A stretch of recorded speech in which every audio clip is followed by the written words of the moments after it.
Hello and welcome back to the Awakening Philosophy Podcast. My name is Jed, and we are discovering the greatest art, the archetype of all arts, the thing that we are here to do, the correct practice of philosophy, the thing needed to save our souls, the thing needs to purify and perfect our souls, that which we need to be initiated into so that we go into our next life, not in the mud. The numero uno thing to focus all of our attention and life energy on, according to Socrates, and we call that thing the art of the logos. That's what we're doing. Now, Socrates has been laying it out for us. He has been giving us bits and pieces that we have to put together ourselves, and that's required some work. And of course, our work in understanding, definition, and applying it, demonstrating it, and division, applying it in all areas of our life at all times, because that's the nature of the virtues. This universal application at all times, you could see in all of the virtues. Now, we've been talking a lot about virtues, and a lot of it has been based on a kind of trust or belief. I've done my best to give overviews, but as we're learning from the text, it's important that we don't just start at trust. We don't just finish at trust. We have to read the text for ourselves, because that's a kind of relationship that we're in. We're rubbing two things together. We're rubbing ourselves, our own mind, and the mind of Socrates together. Now, it's not just a duad, like a dialectic. There's a triad involved, because we have a mean, to create a mean analogy. This is key, a triad. It's through the text, through the words themselves and how they're arranged, which words in which order they're arranged, that we can rub our minds against Socrates and develop an understanding for ourselves. We can't just simply stay at trust. Now, we can start with trust. For example, all the way through the Phaedo, we've been learning about the true nature of the soul. What is the soul? Well, we don't really know, but we have to have something to start with. That's why we've outlined the snowman model, the three parts of the soul, to unify or understand the psychic aspects of our soul, that we have an inward desiring part, we have an outward moving part, and we have a reasoning part.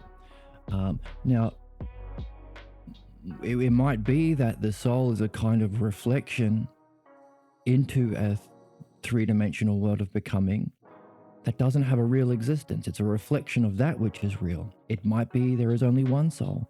It might be that the soul is really the mind. If it can unify with the hypoxis of being, maybe that's its nature.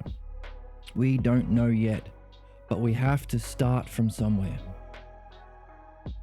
So we can look to our personal experience, which starts in the physical world. Yeah, we desire physical things. We desire sandwiches. Yeah, we want to do things that we consider good for us, that will make us more good. Activities, and we want to be respected for that, or well liked for that, or even famous for that. And we recognize that even in the physical world, for those kinds of activities and kinds of desires, there is a part of us that reasons and plans. So we can look to our physical experience to start somewhere. And from that, we can create a kind of model, a kind of hypothesis to work with. Now, it might not be the final truth, but it gives us somewhere to start. We start with a hypothesis. We use our best understanding, our best vision from our best experiences that we can pull together to create a hypothesis, an if proposition, a what if. And this is what Socrates is outlining for us to do with our thinking. This is how we should be thinking, how we should be reasoning. Don't get all sophisticated with arguing or debating physical things, or pointing to bones and sinews and within them skin cells or cells, and within them, mitochondria and atoms and electrons.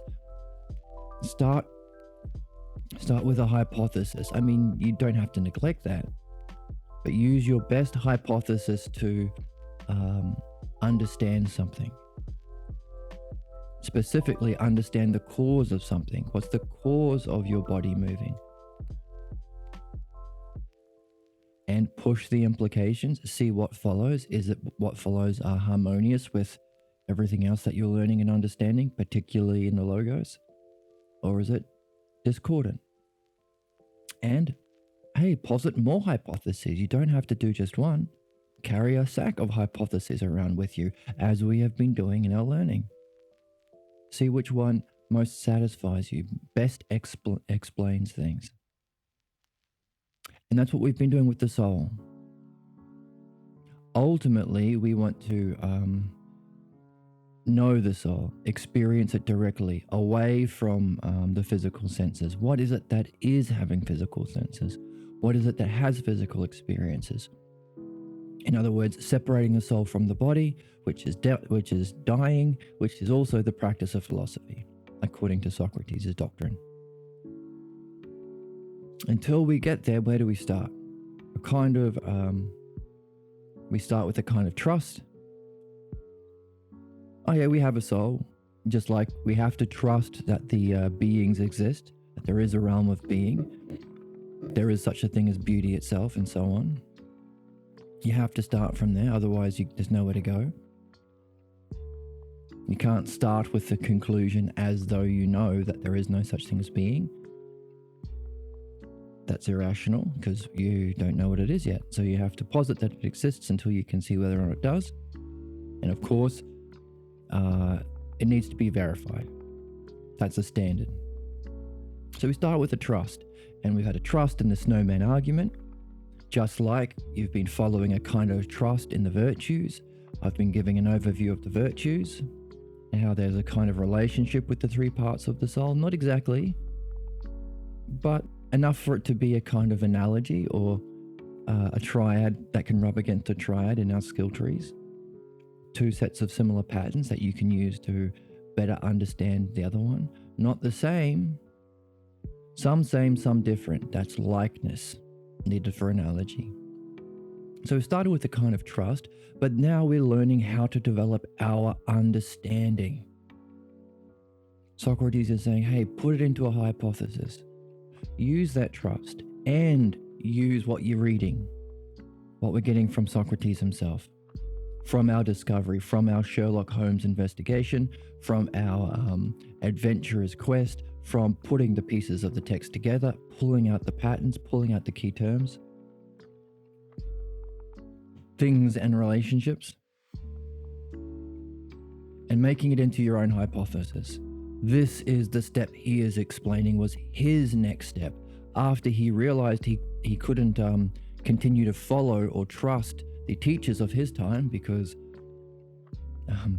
they were letting him down. They were not adequately explaining why things are the way they are.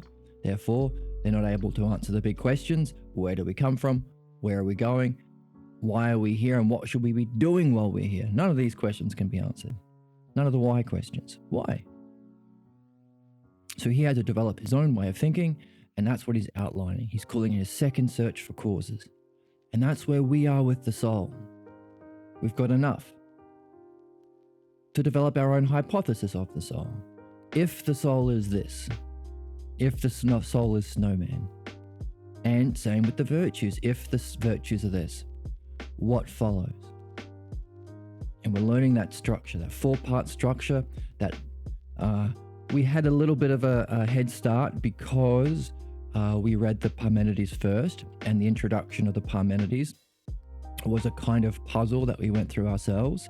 And again, I encourage everyone to go back and watch through that Parmenides series so you can go through the activity of discovering it too. That's important. If this is your first experience of the Awakening Philosophy podcast and you're hearing me talk about the DDAS, the 4 stages of dialectic, that's okay to go on, to start on. That's the trusting phase. Trust that there might be a reason for me using it. And follow along, because I use it often and we use it often, and we discover, oh my goodness, the text is following that. The opening paragraph follows that. Each sentence, sometimes we can see it in every sentence, or in particular key sentences at least. The sections follow that. It's all over the place. And our own thinking was following that before we even reflected on it and applied that structure of the dialectic to realize, oh my goodness, we were using the dialectic the whole time. We just didn't know it. And take it out into the world, you'll realize, oh, hang on a second.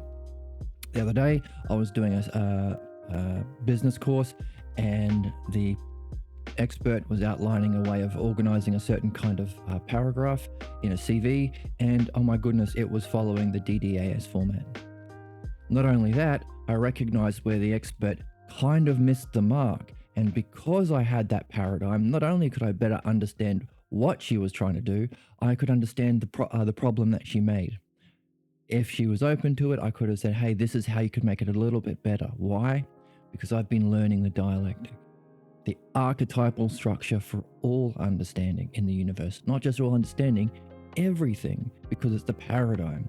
It's a part of an aspect of the paradigm of logos, of understanding, and of the unfolding of reality, and the return.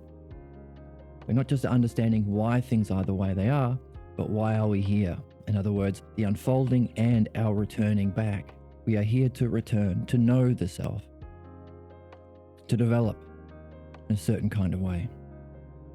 So, whether it's the snowman model of the soul, whether it's the what I've been sharing about the virtues, or whether it's the DDAS structure of the dialectic, you can start here.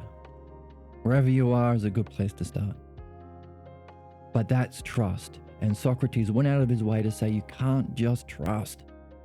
Because, hey, if you're just trusting Jed or this channel, someone's going to come along and contradict it, and they're going to touch the right buttons that sound attractive or sound probable, appeal to you, maybe due to your upbringing, maybe due to your mythology, either the mythology of the society, your family, or your religion. And it's going to be appealing. And you are going to doubt what you formerly trusted. And that might lead to two things. On the macro level, you might distrust human beings. Oh, if I can't trust Socrates, or if I can't trust Jed, who can I trust? Human beings stink. Or distrust the logos. Oh, well, I followed the reasoning and that made sense, but now this reasoning makes sense. Maybe there's no reasoning that makes sense. That's subjective. Maybe it's all relative, or it's all opinion, or it's all nothing. Relativism or nihilism, these kinds of ways of thinking. And this is what Socrates says, well, we can recognize, because we're looking for the mythology, that would be a villain's origin story, distrusting humans. Especially if they're let down from people who they thought would be most dear to them and trustworthy. Or what we're really looking at is the greatest defect of the soul can emerge from that, says Socrates, which is a distrust or a hate or a disdain for the logos. That's the greatest defect of the soul. You can't hate the logos. Everything falls, and we can see why. Everything falls down.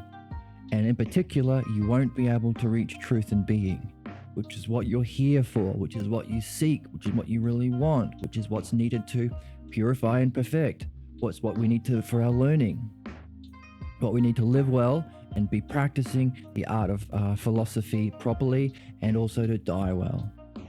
So we can't end up distrusting the logos or hating the logos. So what do? We have to move from trust to something greater than trust. What's greater than trust? Understanding it for yourself, making it your own, seeing how it fits together, seeing how the pieces fit together, knowing how to test the hypothesis that you've made yourself. How can we see whether it's valid? Well, see the consequences that follow, or the division stage. Is it harmonious with everything else that you're learning? Is it discordant with the other things you're learning? A way of following And by the way, the dialectic has a unfolding pattern. There is an order to the progression, self to self. And this self becomes self to others. And this others becomes others to others. And this others become others back to self. It's self-contained. It flows. There is a logical, rational reasoning unfolding, which reflects the unfolding of reality, by the way. And there's a return reflecting, hey, when we get down to where we are, humans who've evolved to the level of consciousness, mind, reasoning, logos, and reflection on self, the three big ones, we can return back to the start. That's where we are. So there is a structure to reality that reflects the structure in our own thinking. Why? Well, of course it is, because if it's a paradigm, it's got to be for everything. That's what a paradigm is. So our thinking also should unfold in an ordered, rational, systematic way that's complete, self-referential, can return on itself, but also can evolve, because as you get back to the start, you see the thing at the beginning in a new way. If we are evolving only to return, there must be some reason for it. There must be something significant in returning with the art of the logos to see something about the nature of self and reality that was there the whole time, that needed the learning to see it in a deeper way, a better way, or to add to the tradition. That's what we've been talking about as well. We're not just repeating Socrates. We are adding our own unique perspectives. We're adding our own insights. We're improving it, which is another reason why philosophy is not a one-person game, which is why we have a community, Discord channel, a YouTube channel. You can comment on Discord. You can share your work on Discord. You can comment on YouTube, have conversations there. You can follow along and ask questions in real time on Twitch. And of course, if you have the means to, you can support on Patreon to keep this channel and journey alive. Because we can add to it, we can help each other. We are unique, but we're also the same, which is a interesting same and different play in this physical world. But so we need to go from trust to understanding. That's what we're learning. Socrates is laying that out for us. What is that next step? A kind of understanding that's called dianoia. Not the way we normally use it. And we're seeing why what we currently call in our world understanding isn't enough, isn't complete, has its certain flaws. But we can also see what makes this kind of understanding special, unique, spiritual, philosophical, real, true, needed for our soul, all of these great things. In fact, all of these great things you could be keeping in a little list, in a notepad app or a little journal, because you can bring them all together and put them into your dialectic. What if the art of the logos exists? All of these things. There is a spiritual tradition. There is a singular way of understanding things. There is a way of unifying humanity under a single understanding that's objective and not a division on the other side. What if we don't have it? We're going to be divided without a true understanding. Opinions and faith and belief and warring differences that can never be resolved because it's not objective. So all these great things we can get through the understanding called dianoia, you can put together into your own dialectic, which means you're getting a dianoia of dianoia, which is cool. Getting an understanding of the higher kind of understanding. Now I'm using the word understanding because it's an English word. We don't have a word that means dianoia, which is a limitation of English. But there's no reason why we can't add the Greek to it. We have lots of great words from other languages. I always talk about Schadenfreude because I grew up in a school where one of the funniest things you could do is watch somebody hurt themselves or trip over. I never understood it. I never liked it. But then I realized, there's a name for that, Schadenfreude, to take pleasure in another's misfortune. So it's a word that we have in English. Croissant might be a more vanilla example.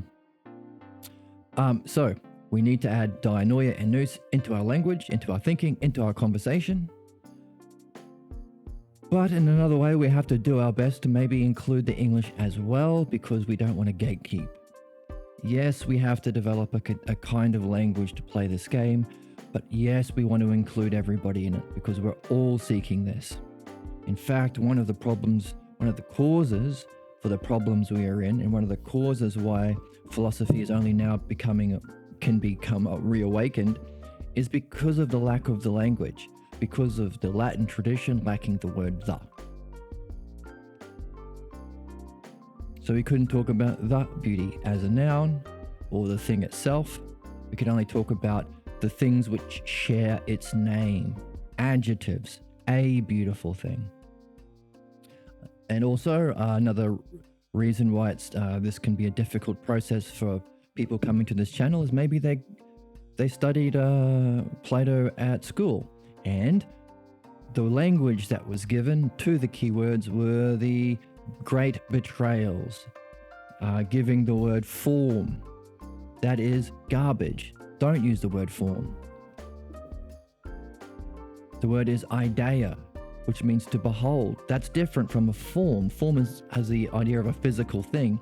Like when I learned it at college, Plato believes that there's a form of a chair in space, in heaven. And that's why we can laugh at him and pat ourselves on the back for being so much cleverer than Plato. That's nonsense. The word is idea, which means to behold. Also, essence isn't the word essence, it's ousia. That has such a much greater, richer, more significant meaning than essence. Essence might be one word, but it wouldn't be very high up on the ladder. It'd be one of the terms. It'd probably be in the division stage. If you did a dialectic on ousia, what is it itself? You could say, hey, it's the nature of mind, it's pure being, it's the cognitive function that we have within ourselves, it's the eye of the soul, it's the hyparxis of all beings. You can have all these things, and yeah, it's the essence of reality, you could say.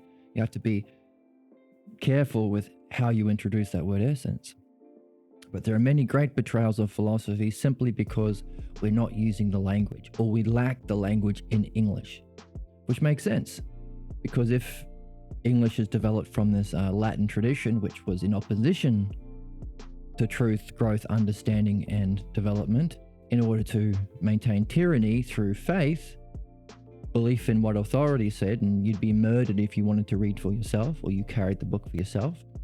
Today we could say, oh, of course, that's terrible and wrong, but back then we would justify it. Oh, of course we can't. We are just simpletons. Look at all the terrible things that would follow if we were allowed to read the Bible ourselves. So, of course, we don't think that anymore. Well, I don't think there'd be many people. Of course, there are apologists who want to defend their tradition and they'll find ways of justifying things, but we're not interested in that. We're just not interested in opinions. We're interested in truth and understanding. So, we need to jump out of that and read for ourselves. All right, which means introducing a language, but doing our best to not exclude, because we know that dianoia, nous, ousia, these kinds of words are not readily used. In fact, these kinds of conversations are not readily had. People love debate, contention, opinions, these sorts of things. And that's the kind of things that are passed off as truth and knowledge and what it means to be a knower. Which is the appeal to tyranny, of course. Appeal of tyranny. You get to cosplay as the knower by finding a way of forcing your opinions onto others and so on. But we need to escape from that. So we need to say, hey, we need to introduce this language, dianoia, nous, but also, by the way, it's kind of like understanding, just so you know. But it's not exactly understanding. There are some differences. So, that being said, how do we go from trust to dianoia? Well, let's take an example. The dialectic. I've been talking about the dialectic, giving you the parts and using it, and you can trust that. That's fine, and you can play along, and you'll find insights, and you'll learn, and you'll make new connections, and you'll gain your own seeing. But Socrates says, hey, you can't stop there. Socrates would say you'd have to go back into the YouTube playlist of the Introduction to Parmenides, which is free. Anyone can jump on and watch that. and go through the text yourself with Jed and find the puzzle. Find out what he went through to develop this understanding for himself and develop it for yourself. That's important, because when somebody comes along and says, Jed doesn't know what he's talking about. He's just parroting the ideas of Fred. And Fred was a jerk anyway, so you can reject both of them. Or he doesn't even have a tenureship. Then maybe that will sound, oh yeah, he doesn't have a tenureship anymore, so maybe I should. So this was where we can throw it into doubt. So if you understand it for yourself, if you go through and read the text the way it is, and thankfully we have a translation which gives us the actual text, you can find the pieces and you can put on your Sherlock Holmes hat and go through the hero's journey yourself to develop your own dianoia of dialectic, or dianoia of dianoia. So you've gone from trust to your own understanding. When someone comes along and throws those love of contention, or what's the other word he said? Philonikos, love of contention, but also there's another word. He calls it, we read it last time, contentious, controversialists. Who like to make controversy, which is funny because, yeah, these people who just like to hate on people and argue with people without actually doing anything of their own, like the entire right-wing media apparatus on YouTube and on old school media, they're not actually doing anything to make things better. They're just trying to create controversy for clicks or likes or opinion or money or distract people from what's really going on. So when they come in, they say, oh yeah, well, here are some reasons you can reject this trust. When it's your own understanding, it's going to be harder for them to knock it out. So actually, what about this? How about you explain what a bike is? Let's see if you can define it properly. Oh, can you give an example of how it functions? Can you see the consequences of having a bike on what you can do with it? But also, what do you do back in relation? Don't you have to repair your bike? And by the way, if you missed any of these 4 stages of defining a bike, is it a proper understanding? You can ask the right questions. And hey, not only can you defend your own logos, you may be able to help them, which is part of the art, of course. Now, some people aren't interested in it because they have a love of contention, Philonikos, or they're controversialists, and they're following the shadow of truth and think, oh, what makes you true is being a hateful, angry person. The one who yells the loudest in my family is the one who we listen to and we're all afraid of, so he gets his right of way. He must be what's real. Every family has a kind of version of that. Why? Because we're human beings. We have a parental figure of some kind who demonstrates what it means to be truthful without the art of the logos, because we're here to get a problem and solve it. As well as the big question, what are we? So go back into that series and develop an understanding of the dialectic. Okay, and now we're on the soul in the Phaedo, and we've been using a kind of model which is based on trust, that there are these 3 parts. There's reason to trust it. We desire sandwiches. We do things in the world. We reason, so we can recognize 3 parts of our psyche, but we don't know exactly what the soul is yet. But we need to start from somewhere. We wouldn't be able to read about whether or not the soul is immortal, or understand Socrates' doctrine of philosophy, that it's a kind of yoga of separating the soul from the body, unless we had some idea of what the soul is to start with. And so what are we doing now? Socrates is saying, hey, literally they're saying, oh, I don't know if, it sounded like the soul was immortal and eternal, but gee, The harmony argument and the last jacket argument of Simius and Cebes kind of threw me into disarray, and it kind of sounds true. It's kind of attractive, kind of feels right. It kind of seems probable. I don't know what to do anymore. Right, okay, so you don't actually have understanding of the soul. You're still trusting the logos, which is important, but not sufficient. We need to do that which is sufficient. And that's where we are in the text. We're learning how to think, how to reason. And Socrates is talking about his own experience. I went through this too. There were no teachers teaching this, as there are none pretty much today. You might find one or two. Dr. Grimes on YouTube, you can find his stuff. Socrates, of course, now that we have the Balboa translation. But hey, just like in our time, he didn't have any teachers actually understanding how to understand, actually understanding the mind.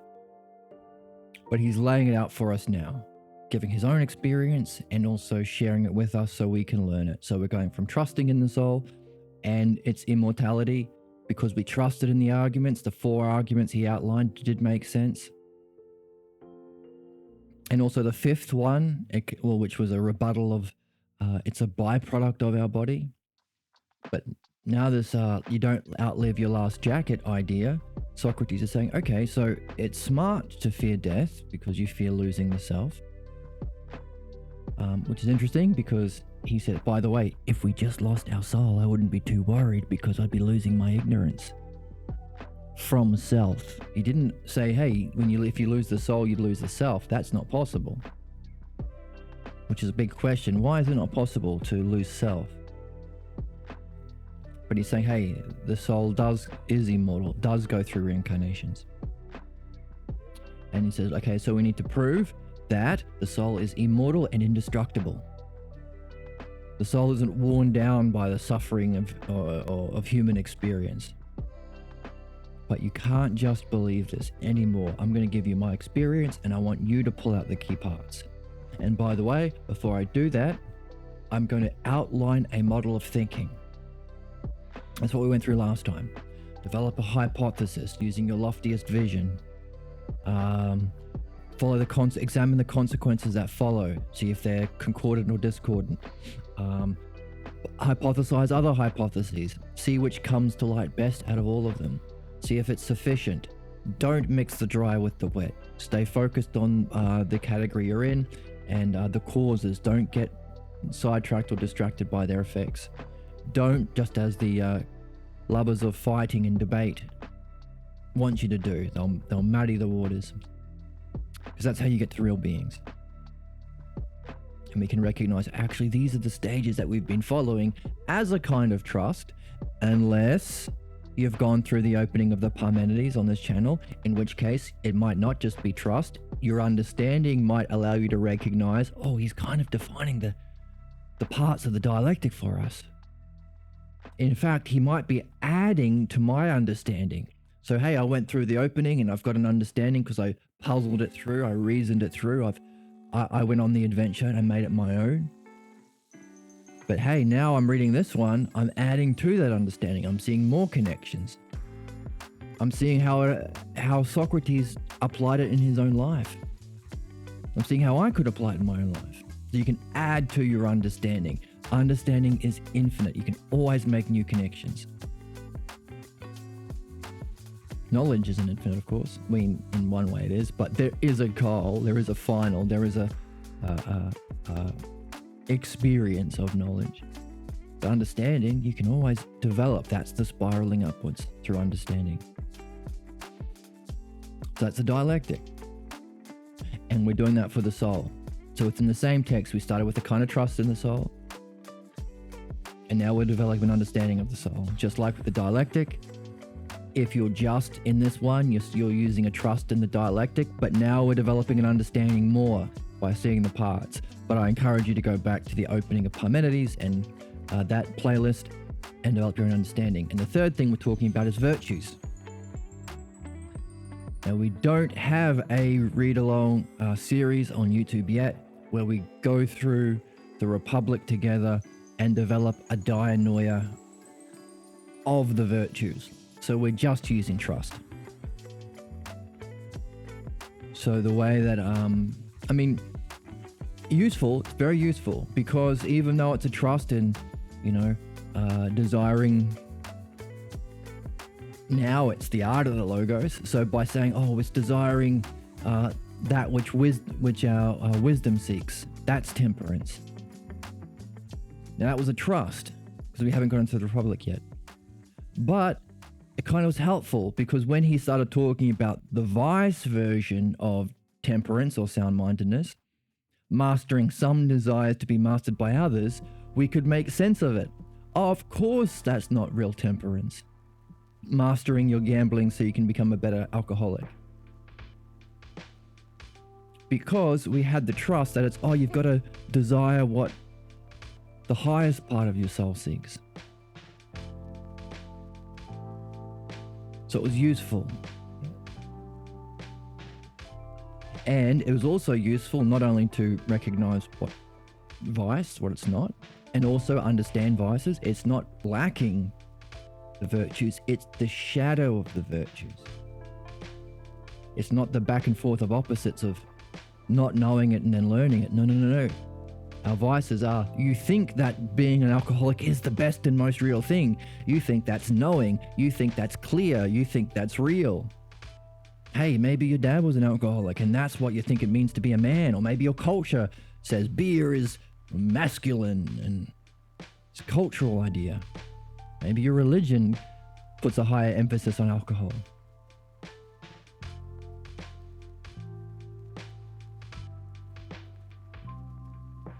So we could learn, it's not a back and forth of opposites. It's the shadow. It's to think you know that which you don't.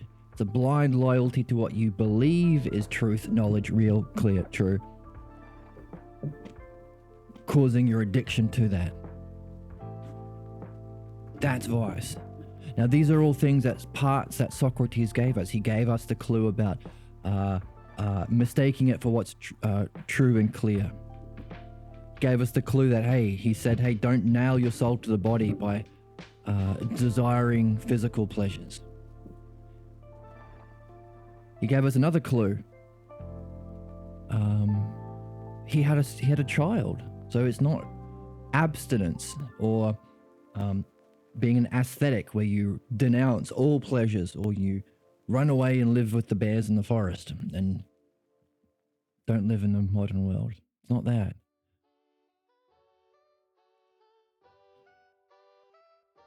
It's a kind of blind, unknown loyalty to the shadow of truth. You still seek truth, there's just something else in the way. An usurper to the throne. And of course, this allowed us to understand the man versus bear debate. Why would we rather run into a bear? Because it's a simple moving back and forth of opposites, rather than a addiction to what you think is real, which might be harmful. Hey, men get to dominate women because that's what I think is knowing and wise, and the pleasure I get is the most real and clear. So I'm going to kidnap that woman in the forest. That's something a human would do that a bear would never do. You call that pathologos. So we can understand our vices are not like bears in the physical logos, in the physical reason principles, the shadow of the logos, the back and forth. Bear wouldn't do that. They'd either eat you or they wouldn't. You got a 50-50 chance. He's either full or he's hungry. And then he's going to eat, and then he's going to be hungry, and then he's going to be full. Then he's going to be full, and then he's going to get hungry again. One comes out of the other one. But humans don't work that way. Last time we pointed to, those who cannot think in this way, they're not lovers of wisdom.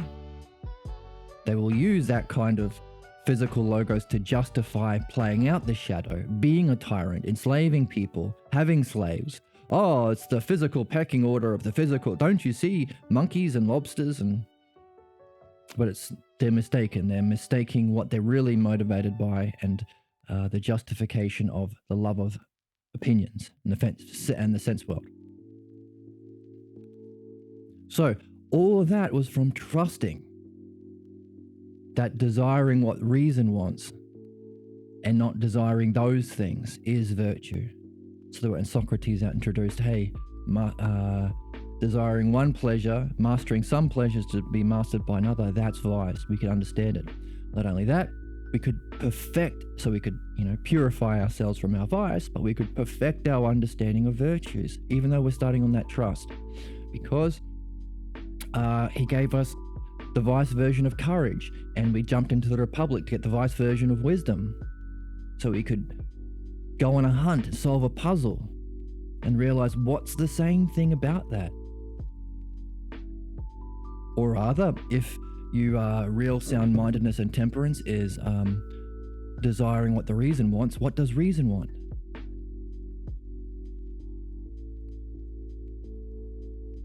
And then when Socrates outlines his the right practice of philosophy and our true desires, what do we really want in life? What's our true purpose? And what's our true, what do we truly seek?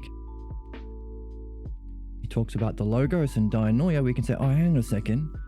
Maybe that's what reason wants, dianoia, as a stepping stone to nous.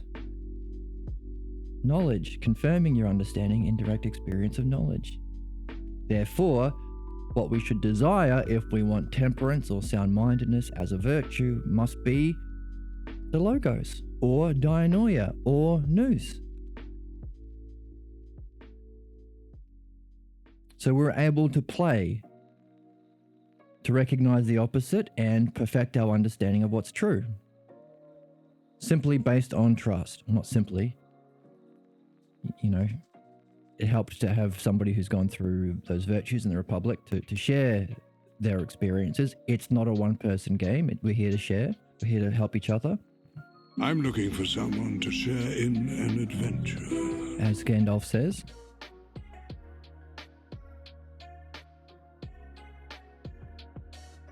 But even though we can still play and we can still learn and we can still see what is and what isn't, we do need to develop a dianoia of it. We need to read the text ourselves.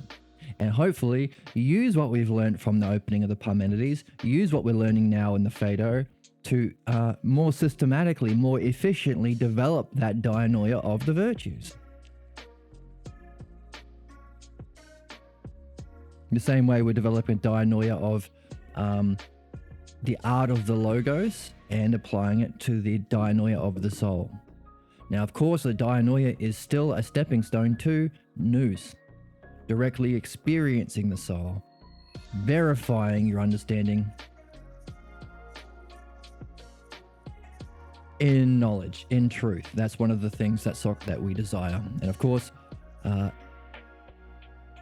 Socrates says the other thing that philosophers desire is the integration of that dianoia and nous into our beings, because we've been developing our virtues, and that's the virtue, that's the king virtue, you could call it.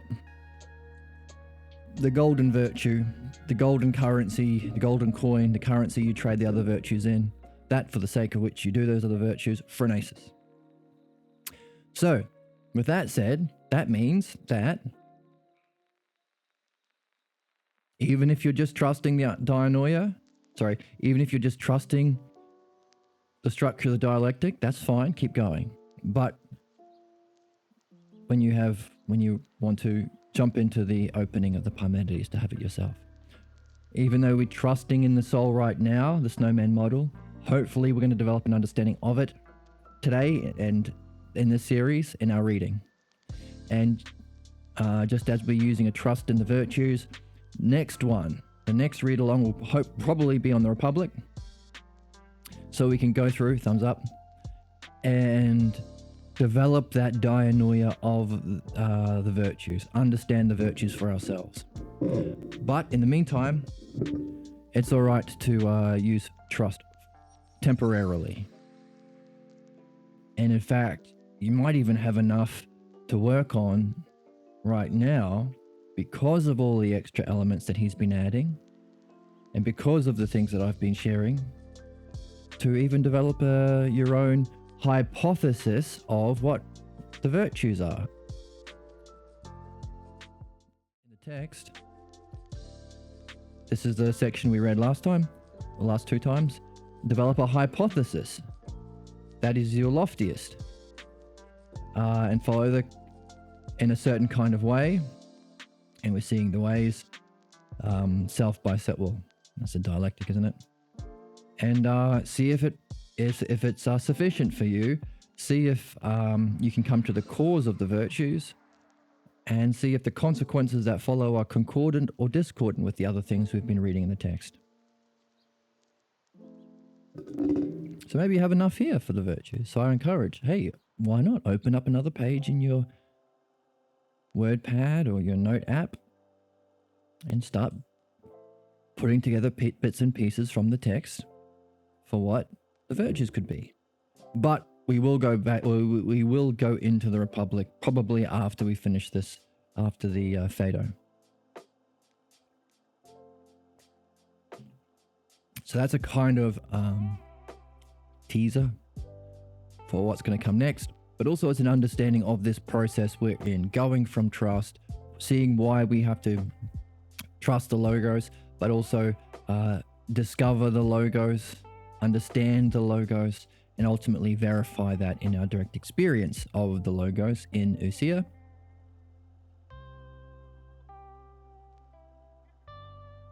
And where we are now is learning what it means to understand. That's where we are. And Socrates says, hey, if you do it, if you come along with me, we will be able to satisfy your problem, solve your problem. CB's problem is, even though we've had 4 arguments that show that the soul is immortal, it's still not sufficient for him. Someone comes along with a counter argument that kind of sounds true or attractive or probable. He's in all sorts of distress. So Socrates is giving him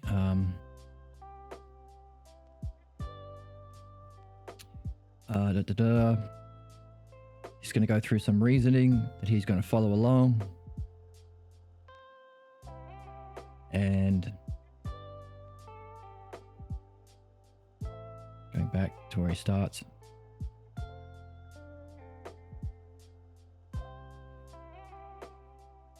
In his second search for causes,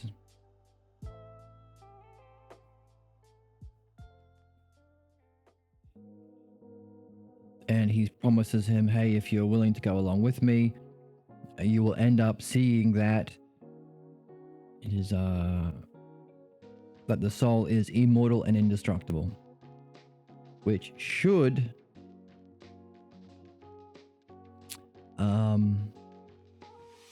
satisfy him, should be sufficient for him.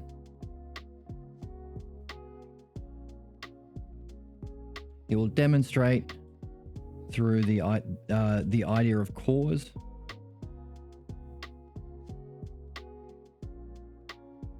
we have to grant that the beings exist, and it's not because of physical things like color and shape. Things are beautiful. But it's participating in the beauty, or it's participating in the idea of greatness, that things are great. This is the word greatness, not magnitude, so we can cross that out. It's participating in the beautiful, that beautiful things are beautiful.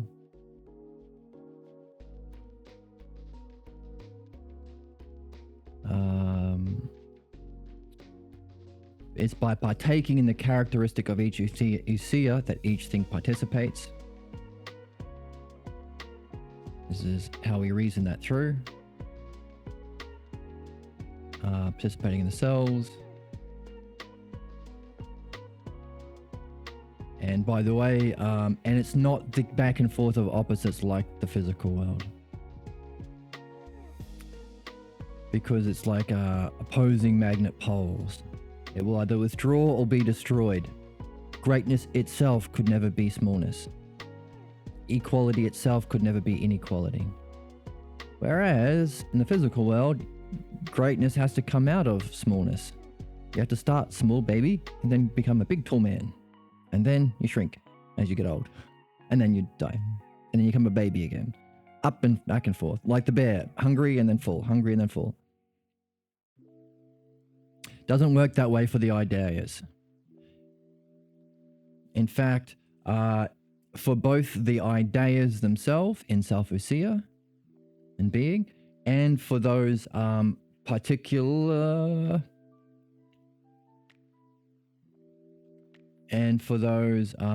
beings like us that share in those, we want to be beautiful, we want to be great, we want to be just, we want to be the good, we want to be pure, we want to be like the daemon, we want to be like Socrates in that higher dimension. That which is the opposite will either perish or withdraw. Yeah. Not only do the opposite Ideias, not forms, naughty teachers, professors who use the word forms, actually not naughty unless they're doing it knowingly. We're not blaming them. It's a historical causal chain, a kind of dialectic of ignorance, or rather, what is the implications that follow if Emperor Justinian bans the art of philosophy and brings in religious tyranny? What would follow? And kills does the murdering and the fighting and we're right because of punch. What are the implications? So yeah, if all you know is like, you don't read the Republic, you read the past translations which have the word forms from that lineage, or interpreters, often in universities, they don't read the text itself, they read commentators. And of course, there are lots of ways to justify that. We don't have time to read for ourselves, all that kind of stuff. So we're not blaming them for using the word forms, but we can read ourselves, and the word is idea, and which I guess is a trust. But because we have been holding that hypothesis, it has been completely concordant with everything else in the text. He's calling themselves. He's calling them in being. He's calling them non-physical, not in the realm of becoming. Somehow they're they're without shape. So all of these things we're reading about that which we seek in being are completely harmonious with the idea of idea, and not concept, another mistranslation, or form, which sounds like a shape, like there's a chair in heaven that Jesus sits on. That's what Plato thought. Of course not. So again, it starts with a trust in the Greek. Well, I mean, we can look it up in the lexicon so we can get the actual etymology of the word and the idea of the word, but even then, we need to make it our own by keeping it as a hypothesis. Hey, keep the idea that there's a physical share in space. See if that pans out. But the word is idea. And if those who knew that are not translating it as that, that is a naughty. That is a betrayal. So, with that in mind, we can read this sentence that we're on here. Not only do the opposite ideas, do you mean ideas, not sustain the approach of each other? What do you mean ideas running away? Hang on, not sustain. An idea doesn't have that kind of existence or life or motion. It's just a concept. Doesn't work. See? Doesn't work. And of course, he's mentioned the word ousia a few times in this section. Self-great. Concepts don't have a self. They're just abstractions. That's a way of understanding concepts, by the way. Oh, these thoughts of Socrates, they're not real. There's not a place in a higher dimension of reality. They're just abstractions. They don't have a self. And of course, everything, the whole argument of ousia and knowledge is learning and all those things, you'd have to reject the whole text to think that way. But the word idea as behold fits. So we know when it says the opposite ideas in a capital I, in Brown. Is it Brown? The translator is aware of this as well, and so he helps us out by throwing a different color on it. So these ideas have a selfhood in the realm of being, an aspect of ousia, do not sustain the approach of the opposite. The opposite ideas do not sustain the approach of each other, but also the other beings, which, like us, do not sustain the approach of the opposites. Now, other beings could relate to the beings in... so the other beings, like, I guess, equality and inequality, or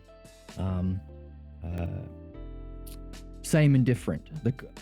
I don't know if inequality has an existence in being. In the first hypothesis of the Parmenides, there are a lot of ones that appear to be opposites. Like same and different, like and unlike. They can't approach their opposite. But also we can see, hey, even those that partake. Oh, here we go, ousia. So we got the word ousia. That idea whose ousia is the opposite. Does a concept have ousia? No, it's an abstraction. Does a form have ousia? No, it's a shape.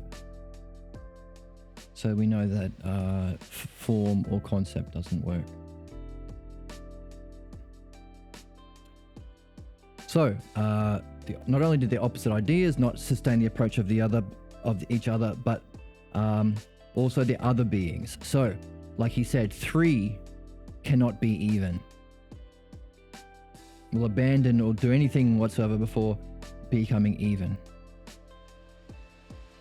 So odd can't become even, or 3, which shares in oddness, can't be even, and we.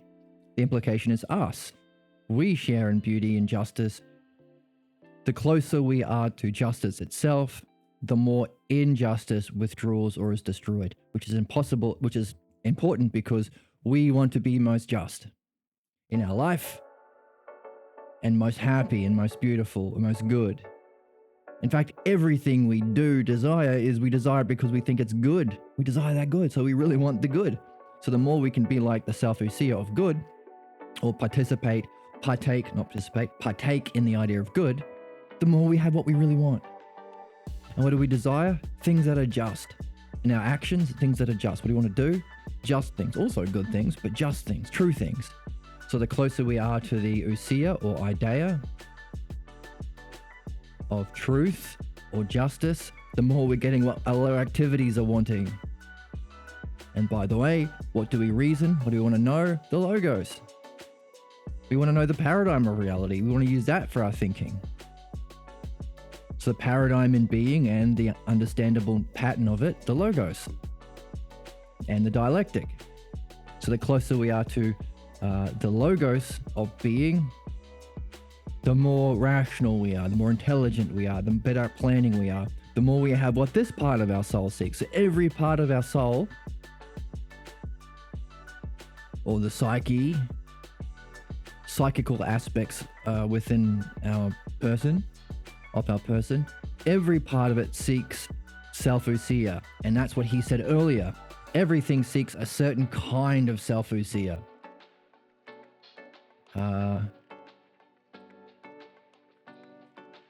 Each one of the ideas exists and we get their name by participating of them. Yep. But we want, taking of the characteristic of each ousia of that thing. So that's what we want. Which is cool because there's a hypoaxis. So if we get to the top of being, we get what we desire, we get what we outwardly seek, and we get what we want to do with our reasoning. We get our understanding, and true knowledge. Wisdom. Or phronesis. So that's good because we want to get rid of the badness, and it can't sustain the approach of the opposite. So he's helping us by, while we are learning how to think, how to actually approach causes, how to do dianoia and dialectic, and also we're learning about what the soul must be and if it's immortal and indestructible. We're also learning about how to be most good, how to get what we really seek, how to purify ourselves from the badness in us. Last time we said, hey, you don't punish the bad. Doesn't make sense. You don't put bad into someone to make them more good. This idea of punishment doesn't work. It's irrational.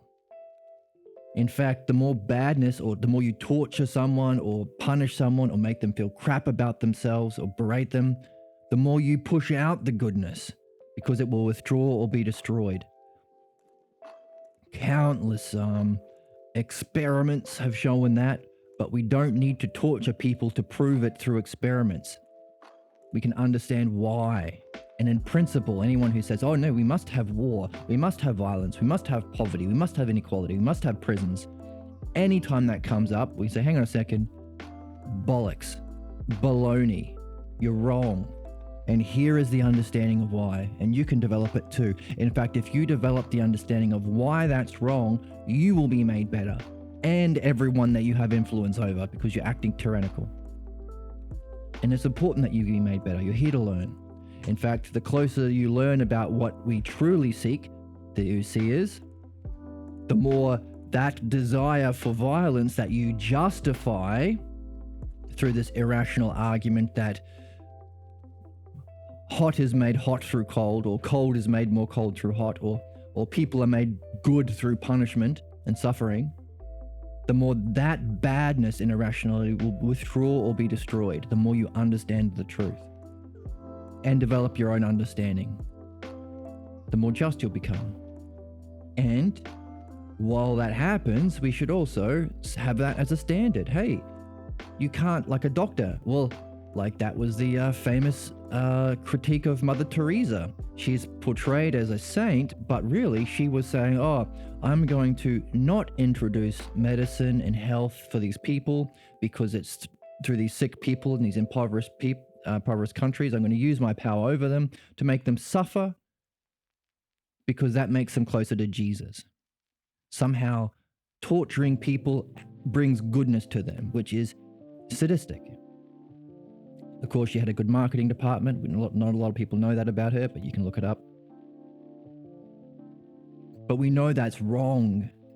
Even without reading this, people who realize the truth about her realize, holy crap, what a monster. We have an intuitive sense of that. You don't make a dog better by beating it. You don't make a human better by punishing it. In fact, punishment is the idea that you are made better by introducing bad. And it's the only way we can justify violence. Why are you bombing? Oh, because they're stupid. They're monkeys. That's why we need to bomb their country and so on. Oh, they're criminals, so we need to abuse the impoverished. Hang on a second. Isn't it poverty is the cause of crime, not their nature? So shouldn't you address the cause, not mix the wet and the dry and look at the consequences? Oh, the cause is because they're poor. That's why we need to hurt them. No. You're not thinking well. You're rational.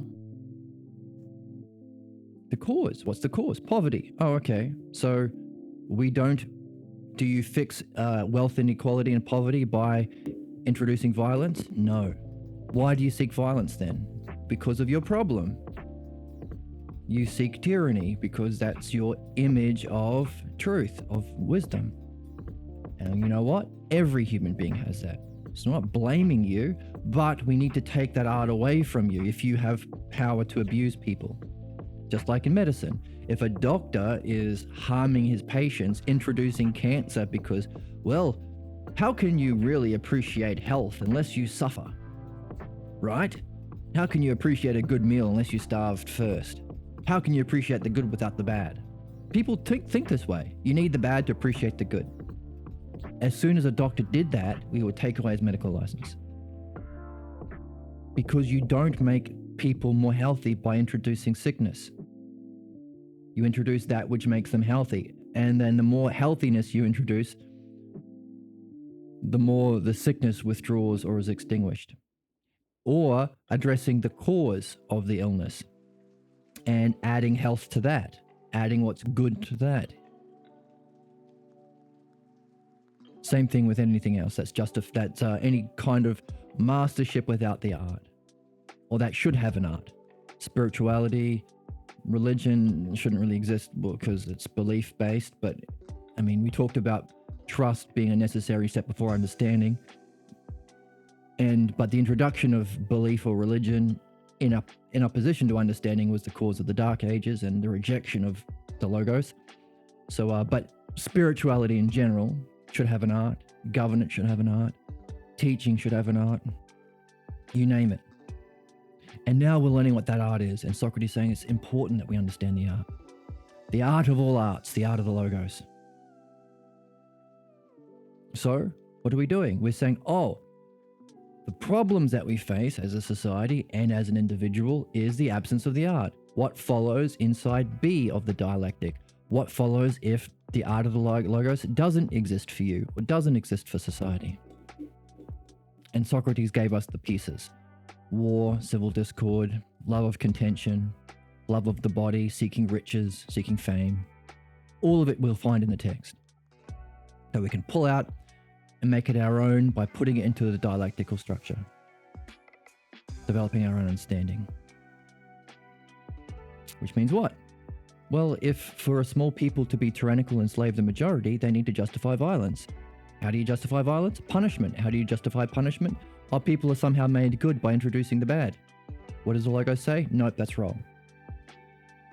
In principle. So you should never use violence if you have the power to do so. I mean, when Hitler was trying to take over the world with the Nazis, he wasn't under the rulership of someone with an art. So it can be hard to introduce. But even then, take away the art of governance from Adolf, address the causes for his ignorance, and within society, create the conditions for people to learn the art of the Logos. What are we doing? We're becoming rational. We're moving from barbarians fighting. Let's justify our opinions through force. Let's justify all the freaking terrible things that exist in the world. Why? Because that's the way the world is. Nonsense. We can introduce the art of the Logos, and Socrates is laying it out for us. Socrates is leaving behind on his last day on the planet what we need to purify and perfect humanity, our planet, and our souls, which would make him the ideal hero. But we need to match him. He ain't the ideal hero if no one picks up what he's laying down. So that's what we're doing. We're picking up what he's laying down for us. And hey, maybe we can improve the tradition, pass something on. All right, so that's where we finished last time.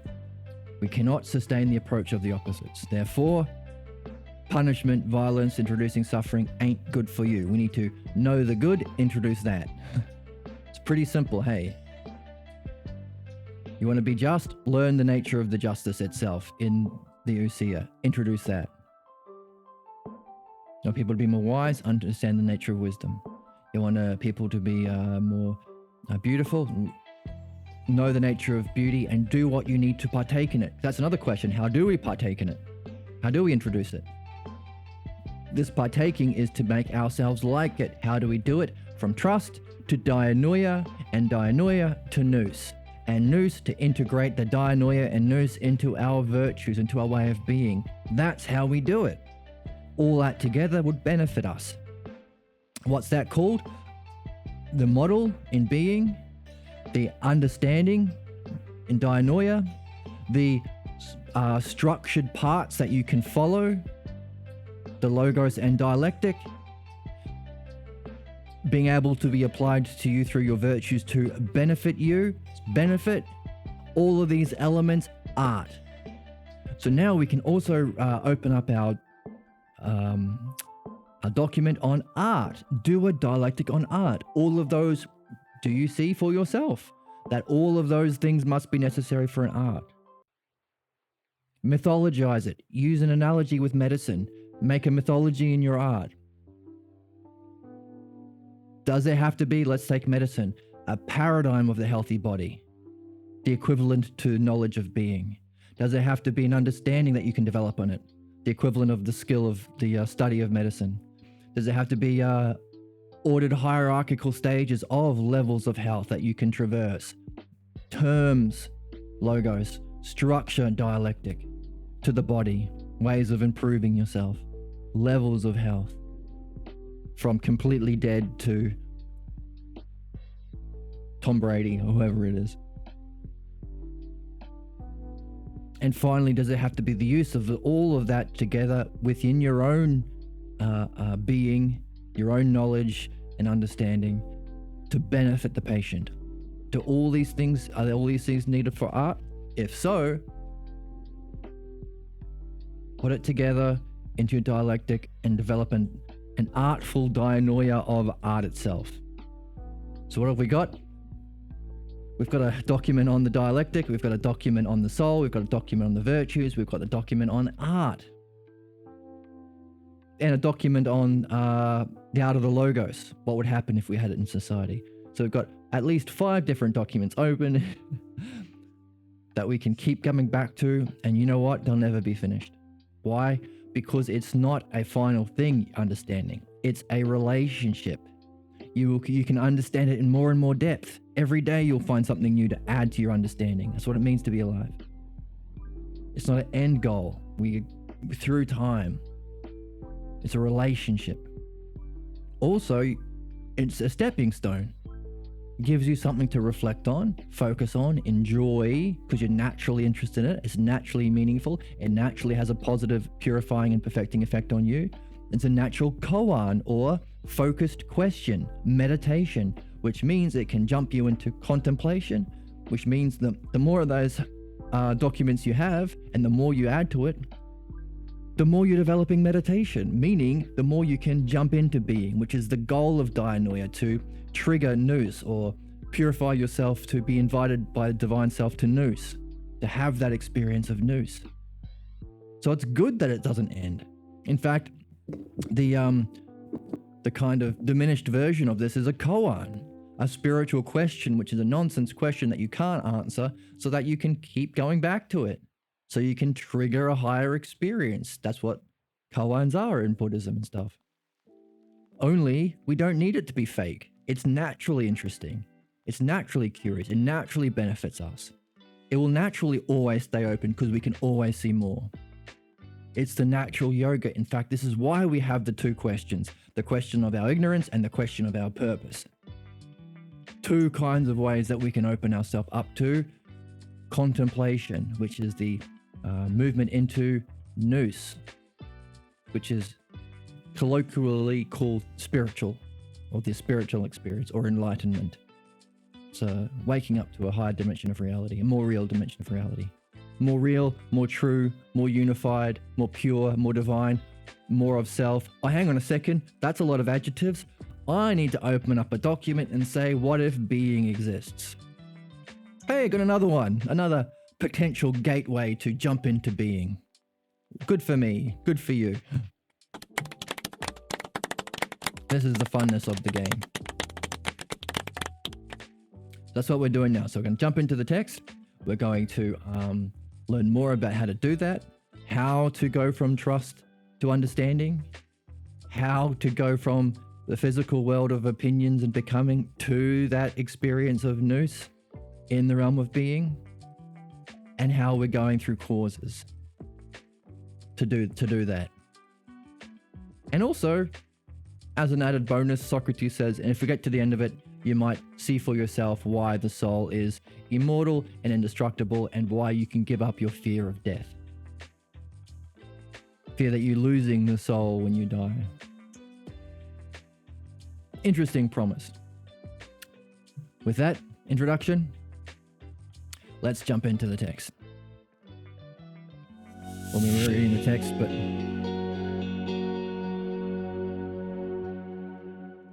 that sounds means we're jumping into the text. Right. So let's jump back into the text.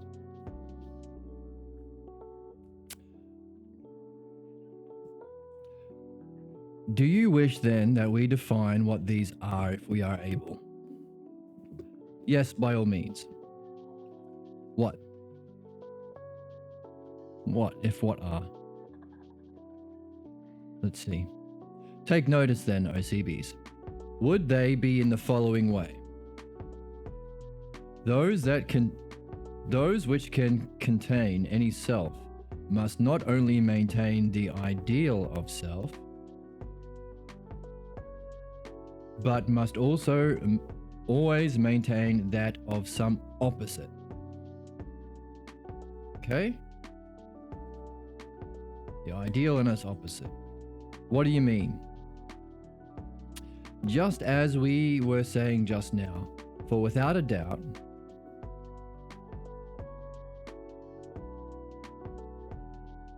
you see that those contained by the idea of three must necessarily not only be three, but selves must also be odd. To be a philosopher, not only are you a philosopher, you gotta be a little bit odd.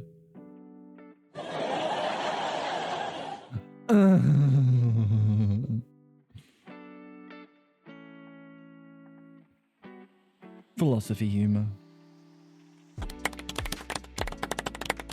By all means, we say then that such an idea can never admit the opposite idea to that form, which brings to completion this result. Okay, you can't be even if you're three. But it is indeed the idea of odd that has achieved this result. Yes, you got to be odd if you're a three.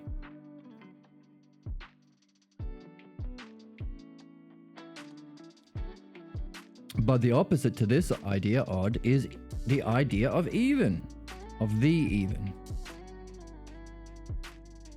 Yes. Accordingly then, the idea of the even will never be present in three. Certainly not. Surely then, three shares no part of the even. No part. Then, the idea of the triad is uneven.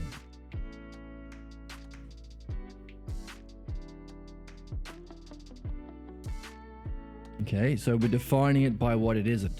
So it's not odd, it's uneven. Yes. Now then, I propose to define what kind or species, such as the triad, that is not opposite to anything. There's no opposite to three. Right? What's the opposite to 8?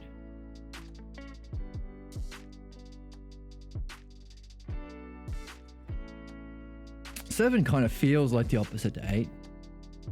7 feels kind of bad boy, pointy.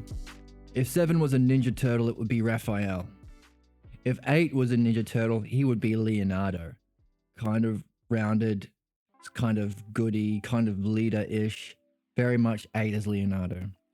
But is Raphael the opposite of Leonardo, or is Shredder the opposite of Leonardo? Shredder may be a 9 or an 11. See the absurdity that follows if you try and look for opposites to numbers? So there's no opposite to 3. Excuse my sipping. Now I propose to define, okay, that is not opposite. I propose to define the species that the triad that is not opposite to anything, but nevertheless it does not accept the opposite of self. Although it is not opposite to the even, yet it does not accept self anymore, because it always brings along that which is opposite to self, such as the idea of the dyad is to the odd and fire is to cold. And there are plenty of others. See then, if you would truly define in this way, not only will the opposite not accept its opposite, but also that which will always bring along a certain opposite to that which self brings along, upon which self depends, will in no way accept anything of the oppositeness of that which is brought along. Flibbity jibbity nonsense. That was tricky. Let's unpack it. Okay, let's define the kind such as a triad. It's not opposite to anything, but does not accept the opposite self. Okay, so the triad is not opposite to anything, meaning it's not opposite to even, but it does not accept that opposite to odd. So it's not its opposite that it's not accepting. It's the opposite to odd it's not accepting.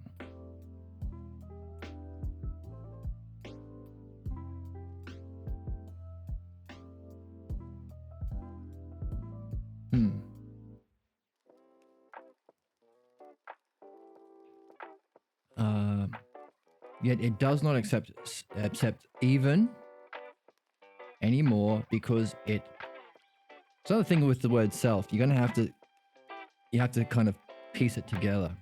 Of course, there's the 3 levels of meaning. It's a kind of honorific that you're accepting, but also it's a kind of like we have to take the principles. So self, just a refresher, means has 3 levels: becoming, being, and the ultimate, or a particular in the sentence, it, the honorific, and if we're playing the higher level, how can we apply this as a principle to know the self, which is the ultimate, the one self, beyond even being, that which is even experiencing nous. Okay, so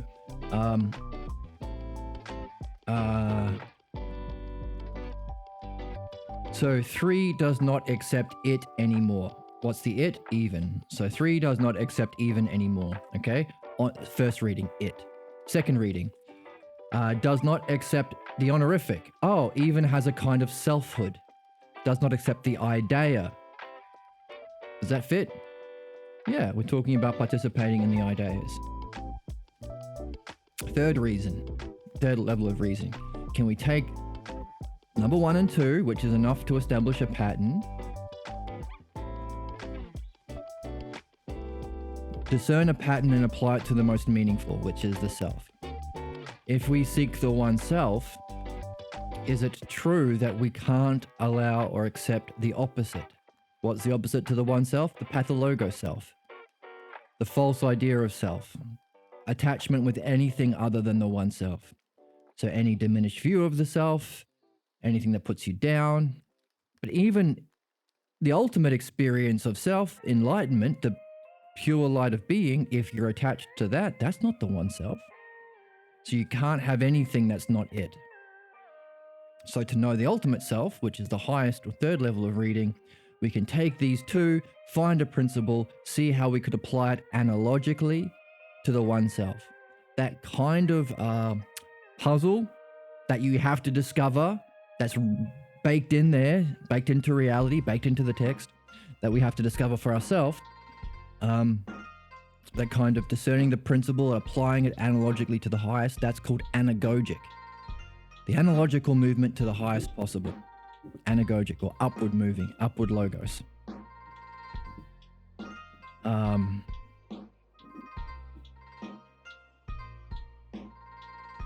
But that's something we keep in our back pocket for once so even when we're in being, we don't get stuck there. Imagine being stuck at the level of pure bliss and enlightenment and ultimate reality. What kind of a problem that is. Plotinus's problem, by the way.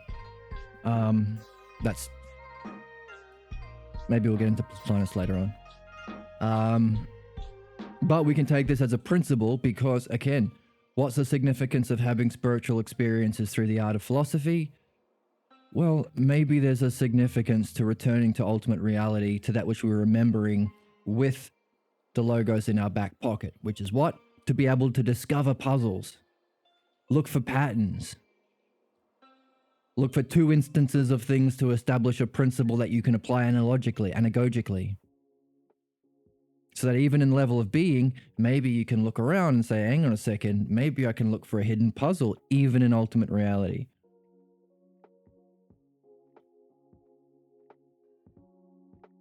Which, the absence of which you couldn't do, which might explain why Taoism and Buddhism have different experiences of enlightenment. Why can't you just go from one to the other?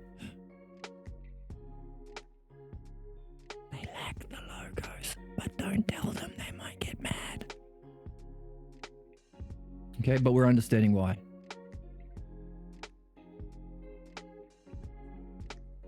So that was an example of 3 levels of reading. Does not accept it anymore. Does not accept the even self anymore. And as a principle, can you take a principle out of those? When you are trying to go from pure experience of reality to the one self, you can't accept the opposite of it. Or not the opposite, or something that partakes, because 3 doesn't have an opposite.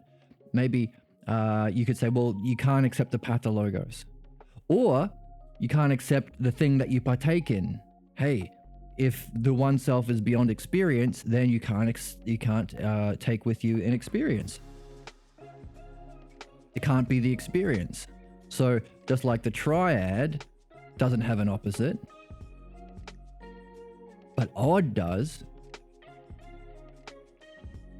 So the brilliant light of being itself might not have an opposite, but experience might have its opposite with that which is beyond experience. Maybe. These are kinds of puzzles that you can create if you have the word self and you recognize it has those 3 levels of meaning. But let's just keep that aside and keep reading. Or keep that with us in our back pocket. Not aside, keep it with you.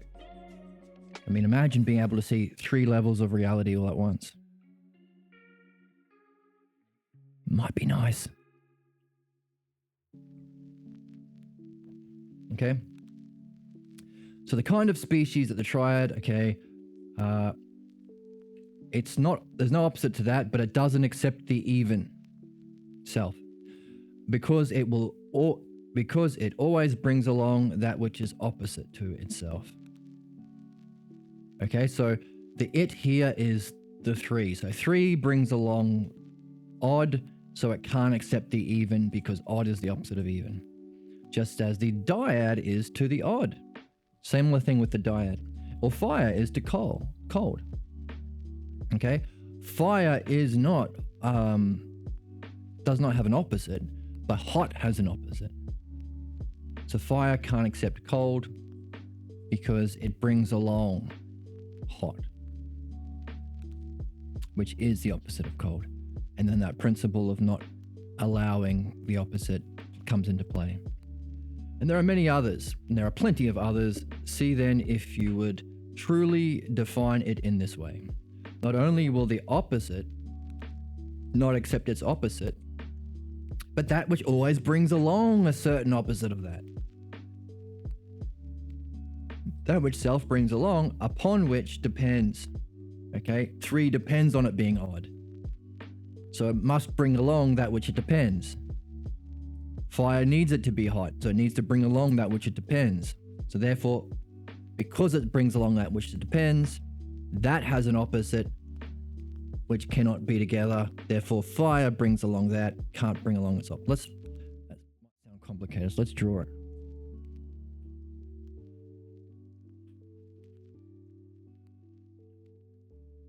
Okay. Whoops, I've got to do this thing. I'm going to move my pen over to the right screen, which is this one. There we go. Okay, so opposites in being.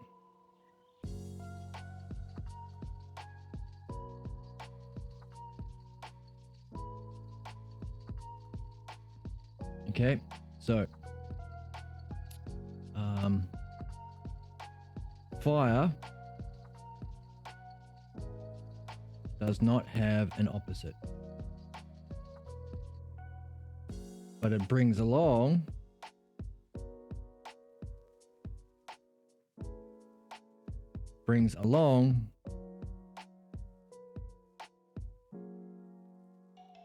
hot.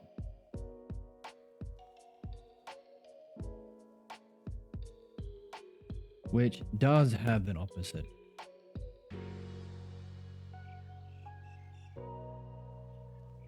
Actually, we should organize it like this.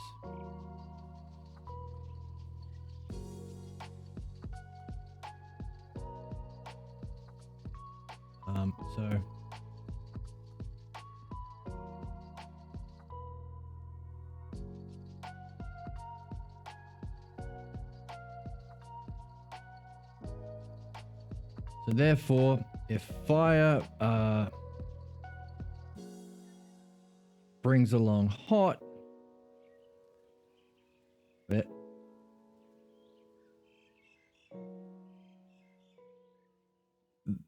therefore, which is cold. By the way, opposite of hot is cold. Therefore, fire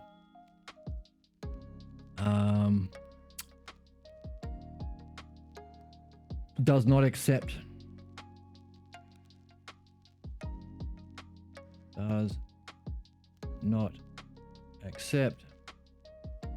cold.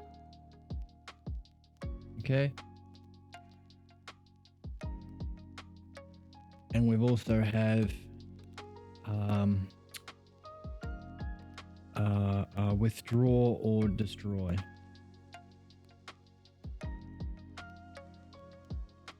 Withdraw or destroy. As two kinds of things that will happen. I heard a new word, overbeing. The sisters of fate are called weird sisters. 3 weird sisters. From the chat. What is overbeing? Yeah, so that's what he's saying. Same thing with 3. 3 does not have an opposite, but it brings along odd, which has its opposite, which is even. Therefore, 3 does not accept even. Right? Makes sense. Okay. And like Jed does not have an opposite, but he brings along being hot. Therefore, Jed does not accept the opposite of being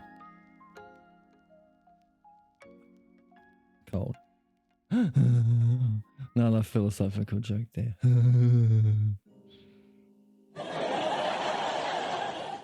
All right, let's go back to the text.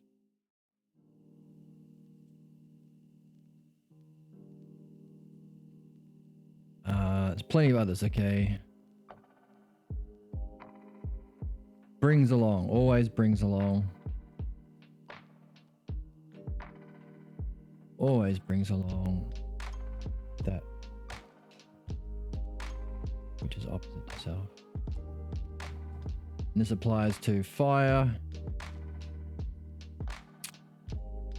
Heat is vibration.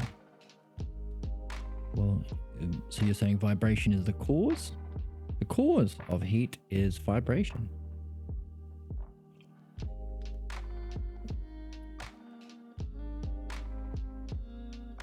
By the way, are you using a physical, when you say the cause of heat is vibration, are you saying that's a physical cause? Vibration is movement. It's a physical movement.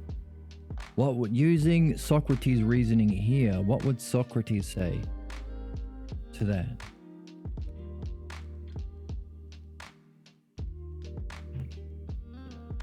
Right. What would he say is the cause?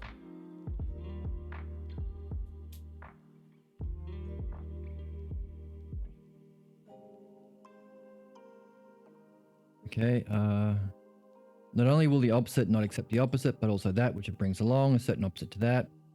Okay. Let's highlight that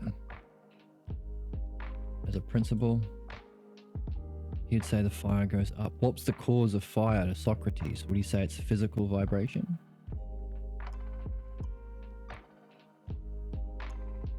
The opposite to that which self brings along, which is dependent upon. Right, so seeking the sky, would that be another physical explanation to cause?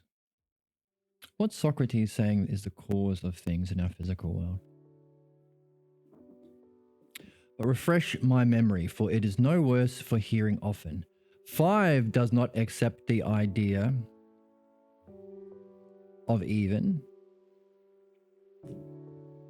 Right, so what's the cause of the vibration though? Like Socrates said, well, yeah, you can explain why I'm sitting here as physical things. I'm vibrating. I've got physical atoms. I've got bones and sinews. I'm moving. But is that really the cause of why I happen to be sitting here? If I thought it was better to be somewhere else, them bones and sinews would be vibrating their way to some other place. So what's really the cause? Now, it's not saying that there are, by the way, he's saying people who are in our world who appear or want to appear to be wise, but really love contentiousness and debating based on opinions, they will mix the cause and effects up. You can't mix the dry and the wet. In other words, they will point to effects. By the way, is the physical vibration of something which is hot, is that the cause of heat, or is it another one of the effects? Are there several effects of hotness? Heat, vibration, smoke, maybe.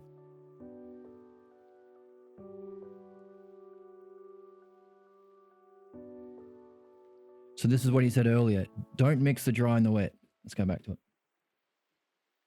Stay focused on the cause. So if you're saying, what's the cause of these physical experiences that I have, like hotness? Here we are. Don't discuss the cause and the effects at the same time if you want to reach the real beings. In other words, if you're explaining the cause of physical things like hot physical things, don't mix the effects in. So what's another physical effects of the idea of hotness? Yeah, vibration. If you're hot, you'd be running around like a I don't know, if you're on fire, you'd be running around in a circle. Or your atoms would be vibrating, or your cells would be decaying, or lots of physical things that you could point to. Now these controversialists will say, oh no, it's those physical things that cause heat, because they happen at the same time. He said, well, if you want to really get to the real beings, oh, you're pretending to be Aristotelian. Right. But it's good. It's good to play that out, because you can test what you would say to yourself. Like, I was a bit confused. What does he mean mix the dry with the wet by discussing cause and effects at the same time? I didn't quite understand that. But then when you brought that up, I thought, yeah, we are told that, you know, vibration is like, if something's hot, it vibrates. It vibrates. And we are told if you rub sticks together that you can create fire. And that is how we're kind of told to understand the cause of fire. But hang on a second.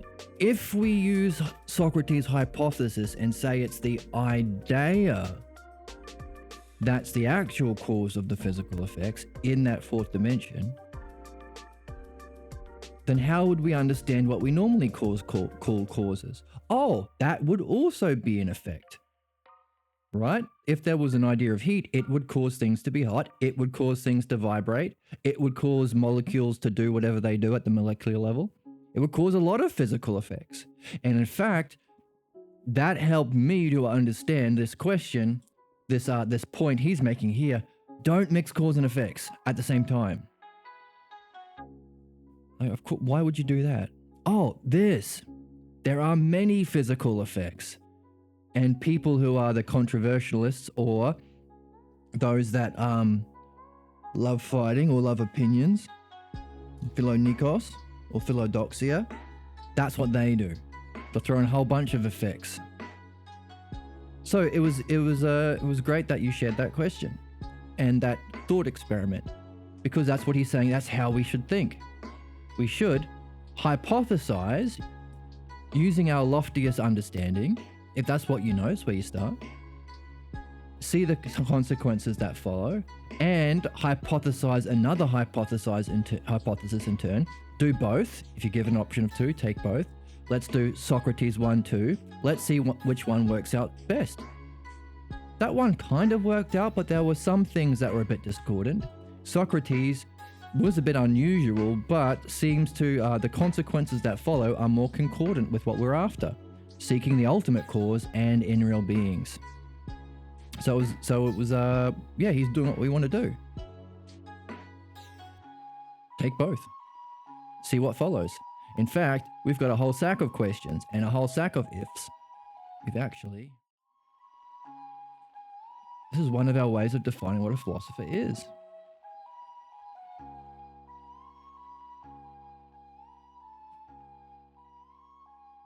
Yeah. We have key terms. We have ifs. These are our hypotheses that we carry in a sack. And we have questions. What is a cause? In fact, that can even shed light on what we were talking about earlier. Hey, people say, the cause of poverty is minorities in impoverished, racists will say this, or capitalists will try and attack the poor and say, it's okay to have a police state because look at all this crime. Hang on a second, is that the cause, or are you being a lover of ignorance or lover of contention by mixing causes and effects?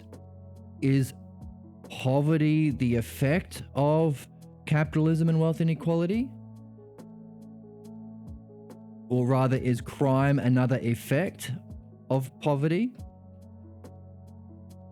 By saying, we need police because of all this crime. People are criminals. People are nasty criminals. Therefore, we deserve all the money and you deserve to be poor and enslaved. Hang on a second. Is crime the cause of this police state, or is it just another effect of poverty? So they're mixing the cause and effect. And racism is the same way. So if there is a targeted minority group, like there always is, as a scapegoat for fascists, and by nature of capitalism and fascism, there's a small amount of people who have all the wealth and power. So then they scapegoat the minorities to distract. And what do? They mix causes and effects. Look at all these effects of these targeted minorities who have barely enough to live. They have to steal to have food. Look at that. Therefore, they must be the cause of crime. And so I'm tough on crime. I'm going to inflict more badness onto them to make them good in some magical, irrational way. They're mixing causes and effects. Crime is another effect of wealth inequality and capitalism and fascism. Which is good. I mean, it's not good. It's good that we can think through rationally, and therefore introduce that which is good. Because if we can use it here,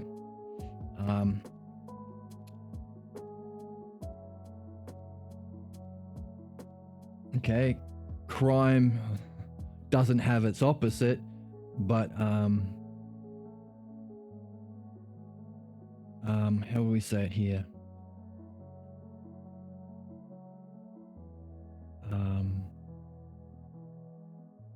But comes along with wealth inequality or poverty, and poverty has its opposite, equality of wealth.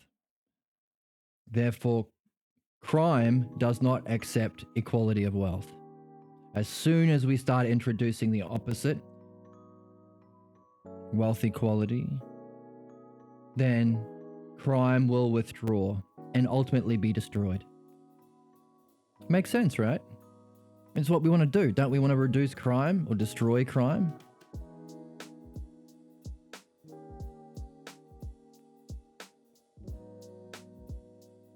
Is there an opposite of crime? Obeying the law? Hang on a second. They are obeying the law. Only the law does not all of the law, because the law is incidental to needing food. So maybe we could say, yeah, well, it's no actual opposite to that. But it comes along with poverty. What's the opposite of poverty? Wealth equality. Not having a rich society, because wealth is relative. If everyone had $100, that would be worth a lot. But if you had $100 and all of a sudden there's a guy with $1 billion, this guy has more relative to you. Therefore, he can abuse and manipulate those people. And when someone goes, hang on a second, that's not fair, he can say, oh no, look at those people. I'm mixing the causes and effects. Look at the crime they do. Well, they have to do crime because you got all the stuff, you jerk. Oh, no. They're mixing causes and effects. That's what okay, the word that we were given in the text was,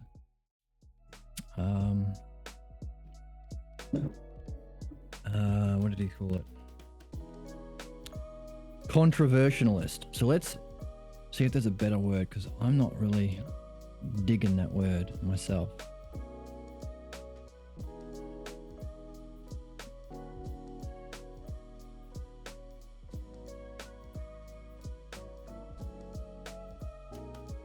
Let's put it in here.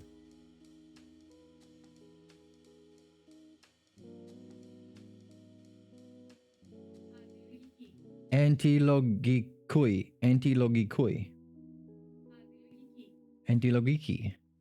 What does antilogiki mean? I see anti and I see logiki. Given to contradiction. Oh, we would say haters or anti-logos. Yes, haters or contradictionists.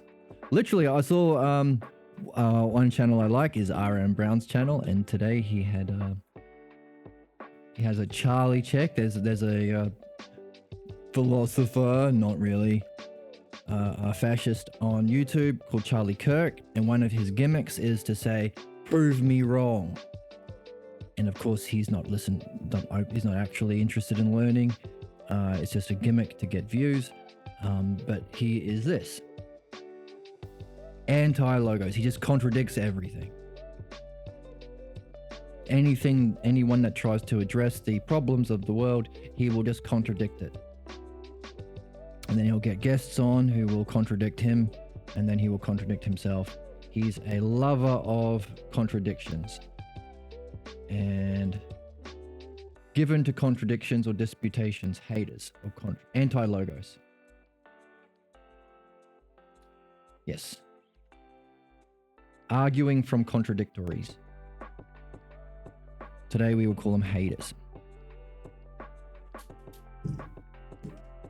Controversialist is a funny way of saying it, so let's add note and say anti-logos.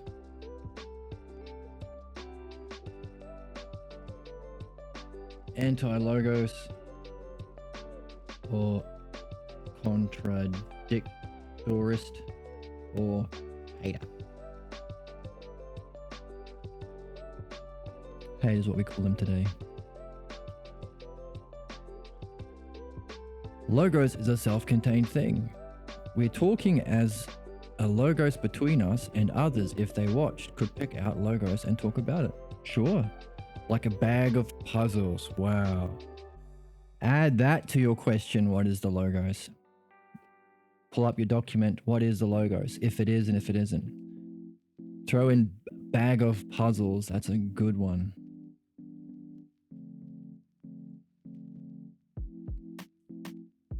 To continue to add to with your understanding of the logos. Bag of puzzles. Now, 5 does not accept the... Okay, and by the way, this is a saying, for it is no worse for hearing often. I like this. One of the other texts, Socrates says, oh, by the way, like that old saying we have, if it's worth saying, it's worth saying many times. And in this text, he says, one of the functions of a philosopher, others to others, is to keep repeating this, what we say, what we see in this doctrine that he's sharing with us. And so this is another example of that maxim or principle. It is no worse for hearing often. Okay, if it's true, if it's good, which is the idea that philosophy is a relationship. We are two sticks rubbing up against each other. By being human, we're in a relationship at all times with something. Hey, it's either that anti-logos voice in your head contradicting you, or the pathologos giving you conclusions as though they're true but are negative, or the logos, the self-logos from the daemon, or the higher aspects of self. Either way, you can't not think. You might be able to watch thoughts, or discern the kinds of thoughts, or even be in a relation, but you're always in a relationship with thoughts. So a logos can be an ousia. Interesting. So push the implications of that. Everything you've learned about ousia, what would happen if that hypothesis is true? So 5 cannot. So I like this. If it's no worse for hearing often. If it's worth saying many times. 5 does not accept the idea of even. Neither will 10, the double of 5, accept the idea of odd. Thus, this self 10 is not opposite to the other 5, whereas in the same way, it will not accept the idea of odd. So even though 10 and 5 are not opposites, 10 would be Master Splinter, 5, I don't know who 5 would be in the Ninja Turtle world. Rat King? I don't know. Anyway, of course you don't have opposites of 10 and 5, but they will not accept their opposites. Interesting. Yeah, nicely put. Nor the half of a whole, nor indeed a third, or so on. And all fractions accept the idea of its opposite whole. And indeed, if it appears agreeable to you in this way, okay, so what does that mean? So he's introducing the idea of half and a whole. Oh, its whole relative. Okay, right. So the whole is 10, the half is 5, and they just wouldn't accept the opposites.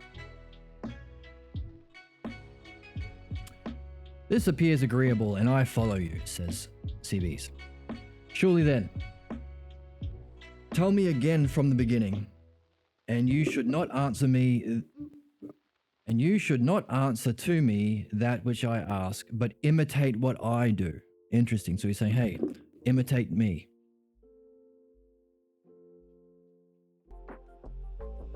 Okay, so imitate what I do.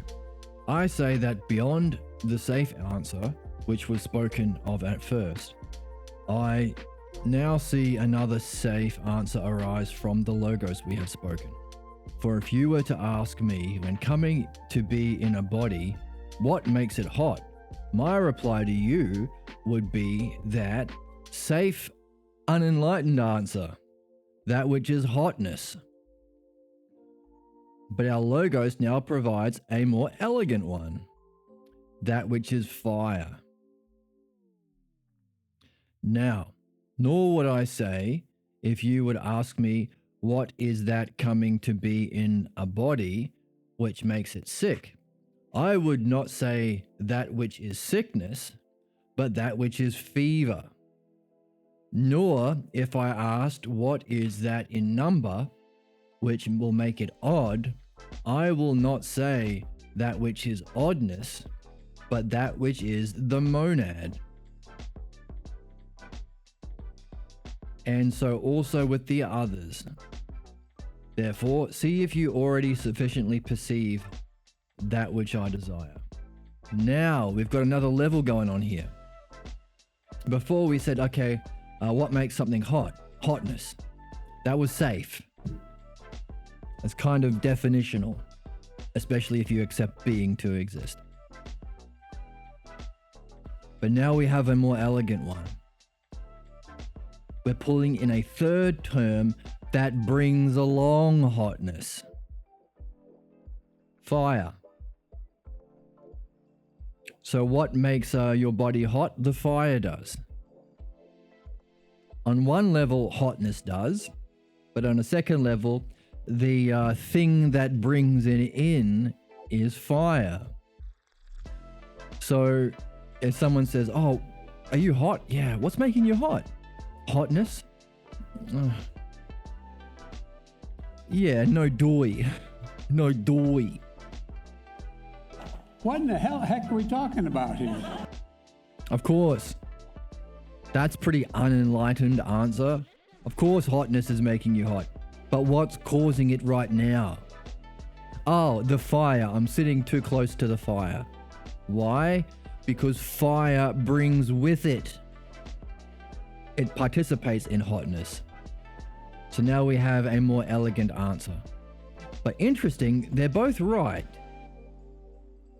So what are we developing? We're developing a set of causes. Yeah, if hotness didn't exist, your body couldn't be hot. But also, if the fire weren't close to you, you also couldn't partake in that hotness because the fire brings it along. So maybe we can revisit the hypothesis Des shared with us in chat. Vibration. So before we said, oh, maybe vibration causes heat. And we said, yeah, kind of how we think now. But Socrates is saying, no. Hotness causes heat. Now we can say, oh, maybe we can go back to it. Bringing with us what we've learned. Notice, keep both hypotheses of life. Don't have to throw them away. And actually, yeah, maybe we can say vibration is a cause of heat because vibration brings with it the idea of hotness.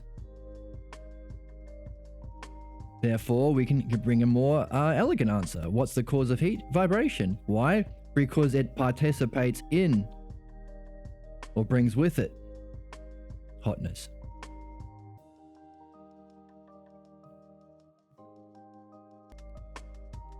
So from chat, does that mean fire isn't hot then? In the same way 3 isn't odd, but brings with it.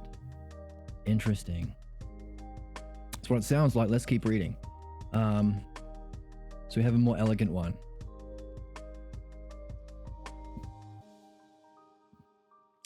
I would not say it's sickness, but it's fever.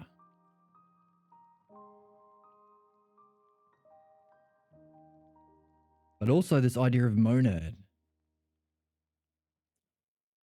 What makes it odd? It's not oddness, but you can partake in the monad.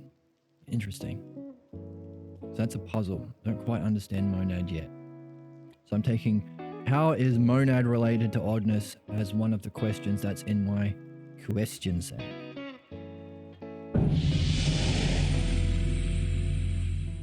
So CB says he sees sufficiently. Socrates, please answer then. What is it which, upon coming into a body, will give it life? That which is soul. Inverted commas, not vivacity. So not life as an adjective. So he's saying, what gives it life? Life itself. Or life as a noun. The translator uses vivacity as life as a noun. What gives the body life? Yeah, the idea of lifeness. Well, no doy. Yeah, no doy. Of course it does. But what in particular brings the idea of the self-ousia of life with it, necessarily, to give it to your body? Oh yeah, that's the soul. That's the thing that coming into a body gives it life. Nice.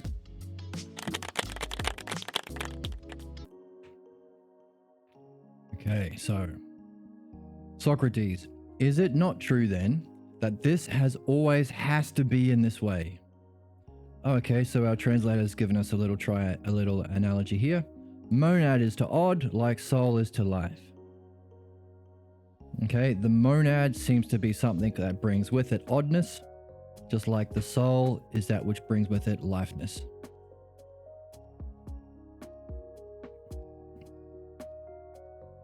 How could it be otherwise? Accordingly then, that whatever the soul occupies with self, she always comes in bearing life to that. Right? So whatever soul comes, occupies with itself, the self of soul, come in bearing life. Like whenever you invite Jed to a party, whenever Jed arrives at the party, he always comes in bearing awesome, fun, good times.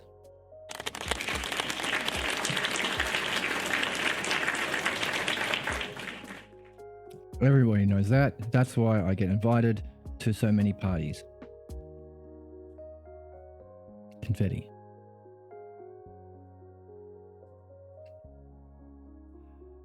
She certainly does come in with this. So a soul brings life to that which she occupies. Just like Jed brings the life of the party at the house party he occupies. But is there or is there not an opposite of life?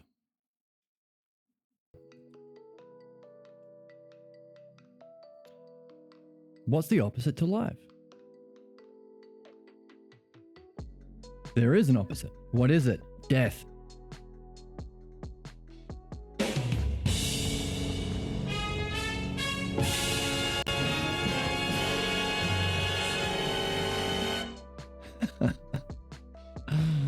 Death. Is it not the case then that the soul will not ever at any time accept the opposite? Now here we go. Now we can take these parts, these pieces we've been developing, these puzzle pieces. All right, thanks. And put them together. Okay, that means that the soul, like, right, 3 could never accept the even though 3 isn't odd. That means that the soul isn't life, but necessarily brings with it. Therefore, it cannot accept its opposite of that which she always brings along from what we agreed was said before. Right, Socrates is there. Most certainly not. What then next? Surely then, what do we call that which does not accept the idea of even, the uneven? Okay, so we could say odd doesn't accept the idea of even, but there might be other things that don't accept the idea of even. So another way of saying that which does not accept the idea of even is the uneven. The uneven. Uneven means you can't be even, not even. What do we call that which does not accept the just? And that which does not accept the musical. Okay, tying them more together as analogies so we can grasp the principle. The more particulars we see, the more we can do what? Remind ourselves of the principle, because all learning is reminding. Just like we start in our physical world looking at beautiful things or equal sticks, and then the more of that, the more beautiful things, the more you'll be prone to ask the question, what's beauty itself? It can't be in that because I've seen like 10 beautiful things today. So the more physical things, the more we are reminding ourselves, so long as we love learning and we love reflecting, we're reminding ourselves of the thing that we experienced, the principle. All learning is remembering. So now he's bringing in more examples, more particulars to help make clear the principle. Hey, what doesn't accept the idea of even? Uneven. What does not accept the idea of just? The unjust. What does not accept the idea of musical? The unmusical. And of course, as a philosopher is wont to do, the kinds of examples they bring in are also usually ones that have a secondary benefit too, because we want to be musical. We want to be a musical being. We want to be harmonized and harmonious and rhythmic and balanced and concordant in our souls and with the world. Also, we want to be just. We want to be just ourselves. So he's bringing in particular examples that Very significant to us. What do we call the just? What do we call that which does not accept the just, and that which does not accept the musical? The one is that which is unmusical, and the other is that which is unjust. Unjust, unmusical, does not accept the just, and does not accept the musical. Nice. Nice.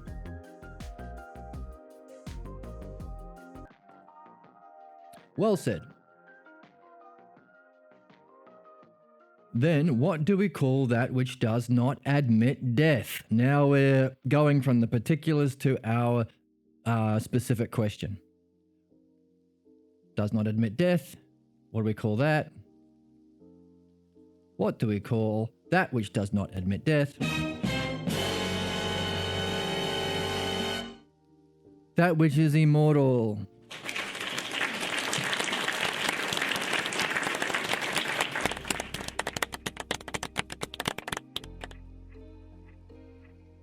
Is it not the case then that the soul does not accept, admit, or receive death?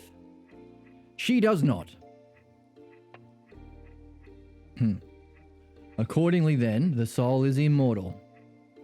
She is immortal! Exclamation mark. Says CBs. She is immortal.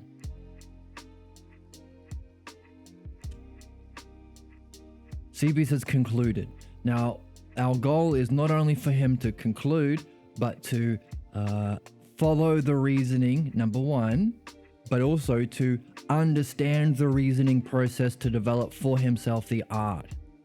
So when Socrates is gone tomorrow, he's not going to be persuaded by that old argument that got him last time.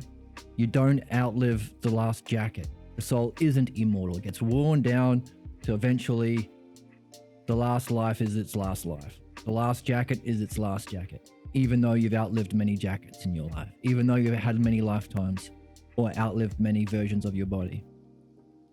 Okay? The last jacket. You don't outlive your last jacket. The soul doesn't outlive its last version of body or incarnation. That's what's got him last time. Let's see if he's learned.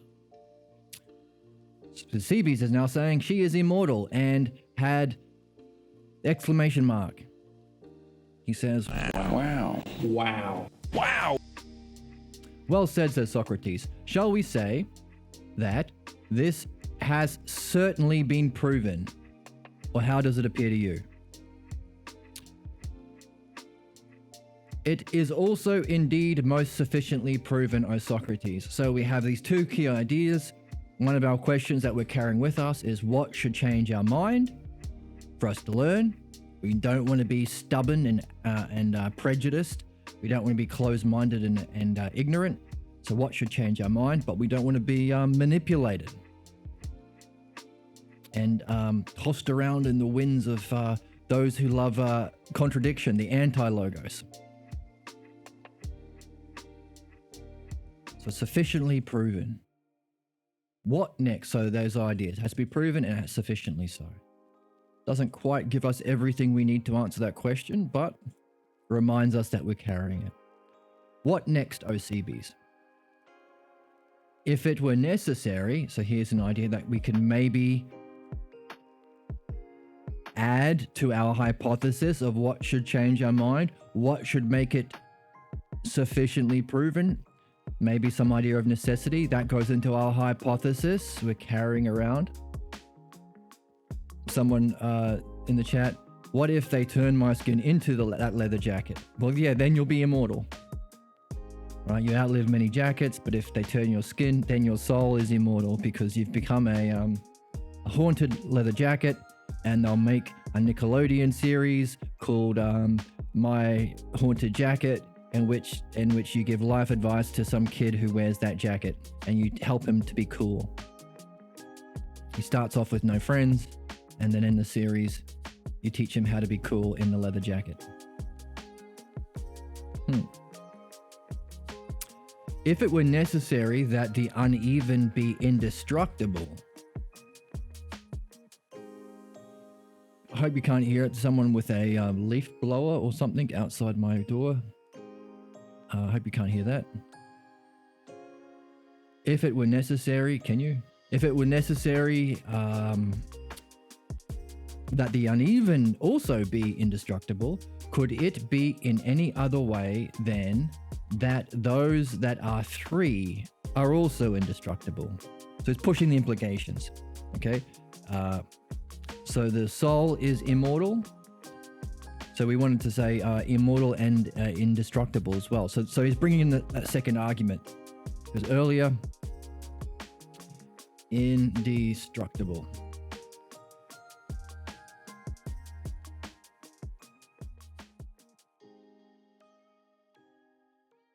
Here. Goodness, that leaf blower is loud.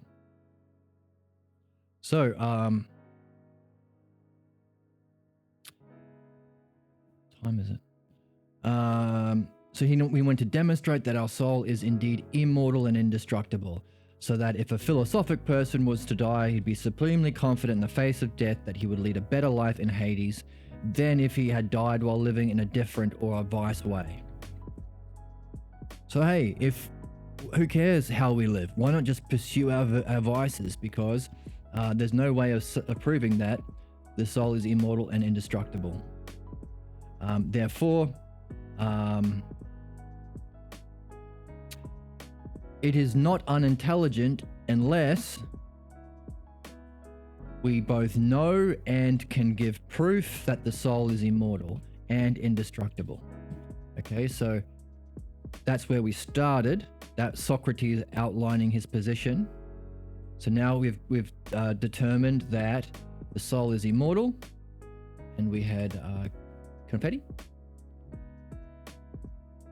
And now he's going on to say indestructible. Is it also indestructible?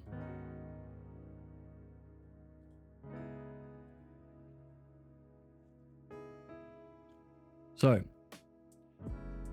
if the uneven is indestructible, so also 3 is indestructible, because that's uneven. It can't partake in even. Of course, how could it be otherwise?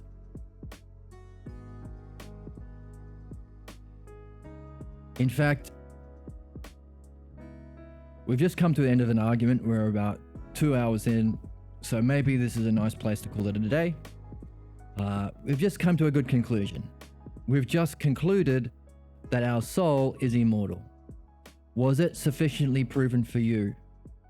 Have you sung the song that has silenced your childhood boogeyman fear of death, if you had one? Maybe you have to repeat it again. If it's worth saying, what is it? It doesn't hurt by saying it many times. It's not worse for hearing often. Socrates says you got to sing the song every day until you purify yourself from these false beliefs about reality, soul, and its nature. Particularly the fear of death, because philosophers seek death. We die many times before they bury us, is the saying. True mysticism.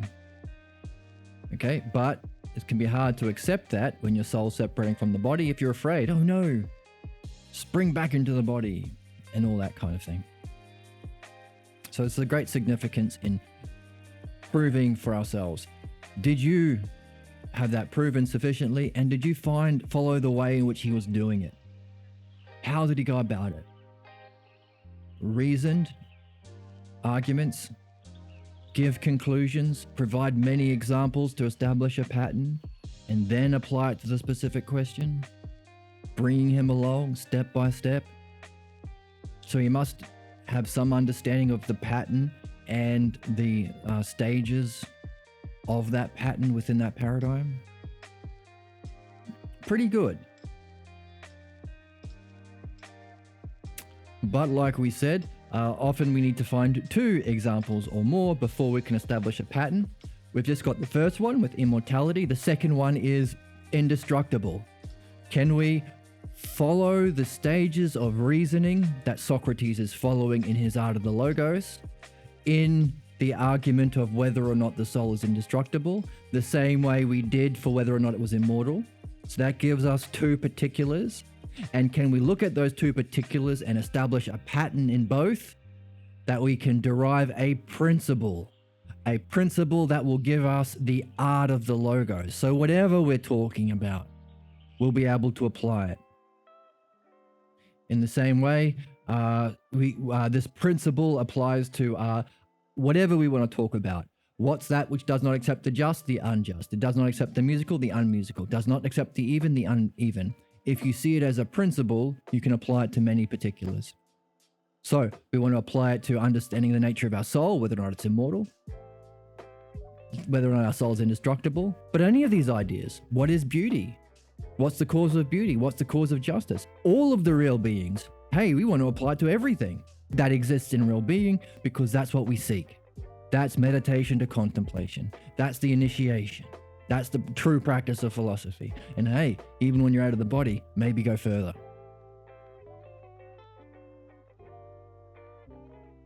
Let's see if we can do that. On that cliffhanger and on that bombshell. Not really a bombshell, but a cliffhanger.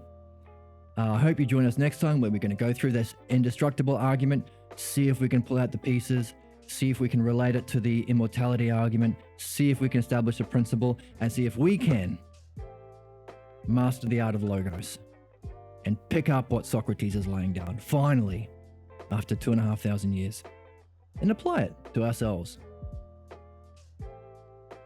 And hey, secondarily, to humanity. Why not?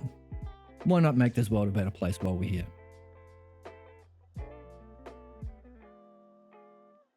Thank you for joining me. I hope to see you next time. Feel free to support on YouTube by liking and subscribing. Feel free to support on Patreon if you are able to and you think this is worth supporting. Feel free to add suggestions or comments or insights or thoughts or reflections or questions in the chat on YouTube. Feel free to join the Discord. You can share your work there, share your thoughts there, have some fun there, and feel free to join us on Twitch. You'll find a link, and you can get the text on the link underneath as well. There's lots of ways of participating and joining the community, and I hope you're puzzled. I hope you're wondering about how you can apply the art of the logos in everything you do, and I hope you are on a quest, the hero's quest, the quest of man, and you are excited and inspired by it as much as I am. Thank you so much for joining me, and I'll see you next time.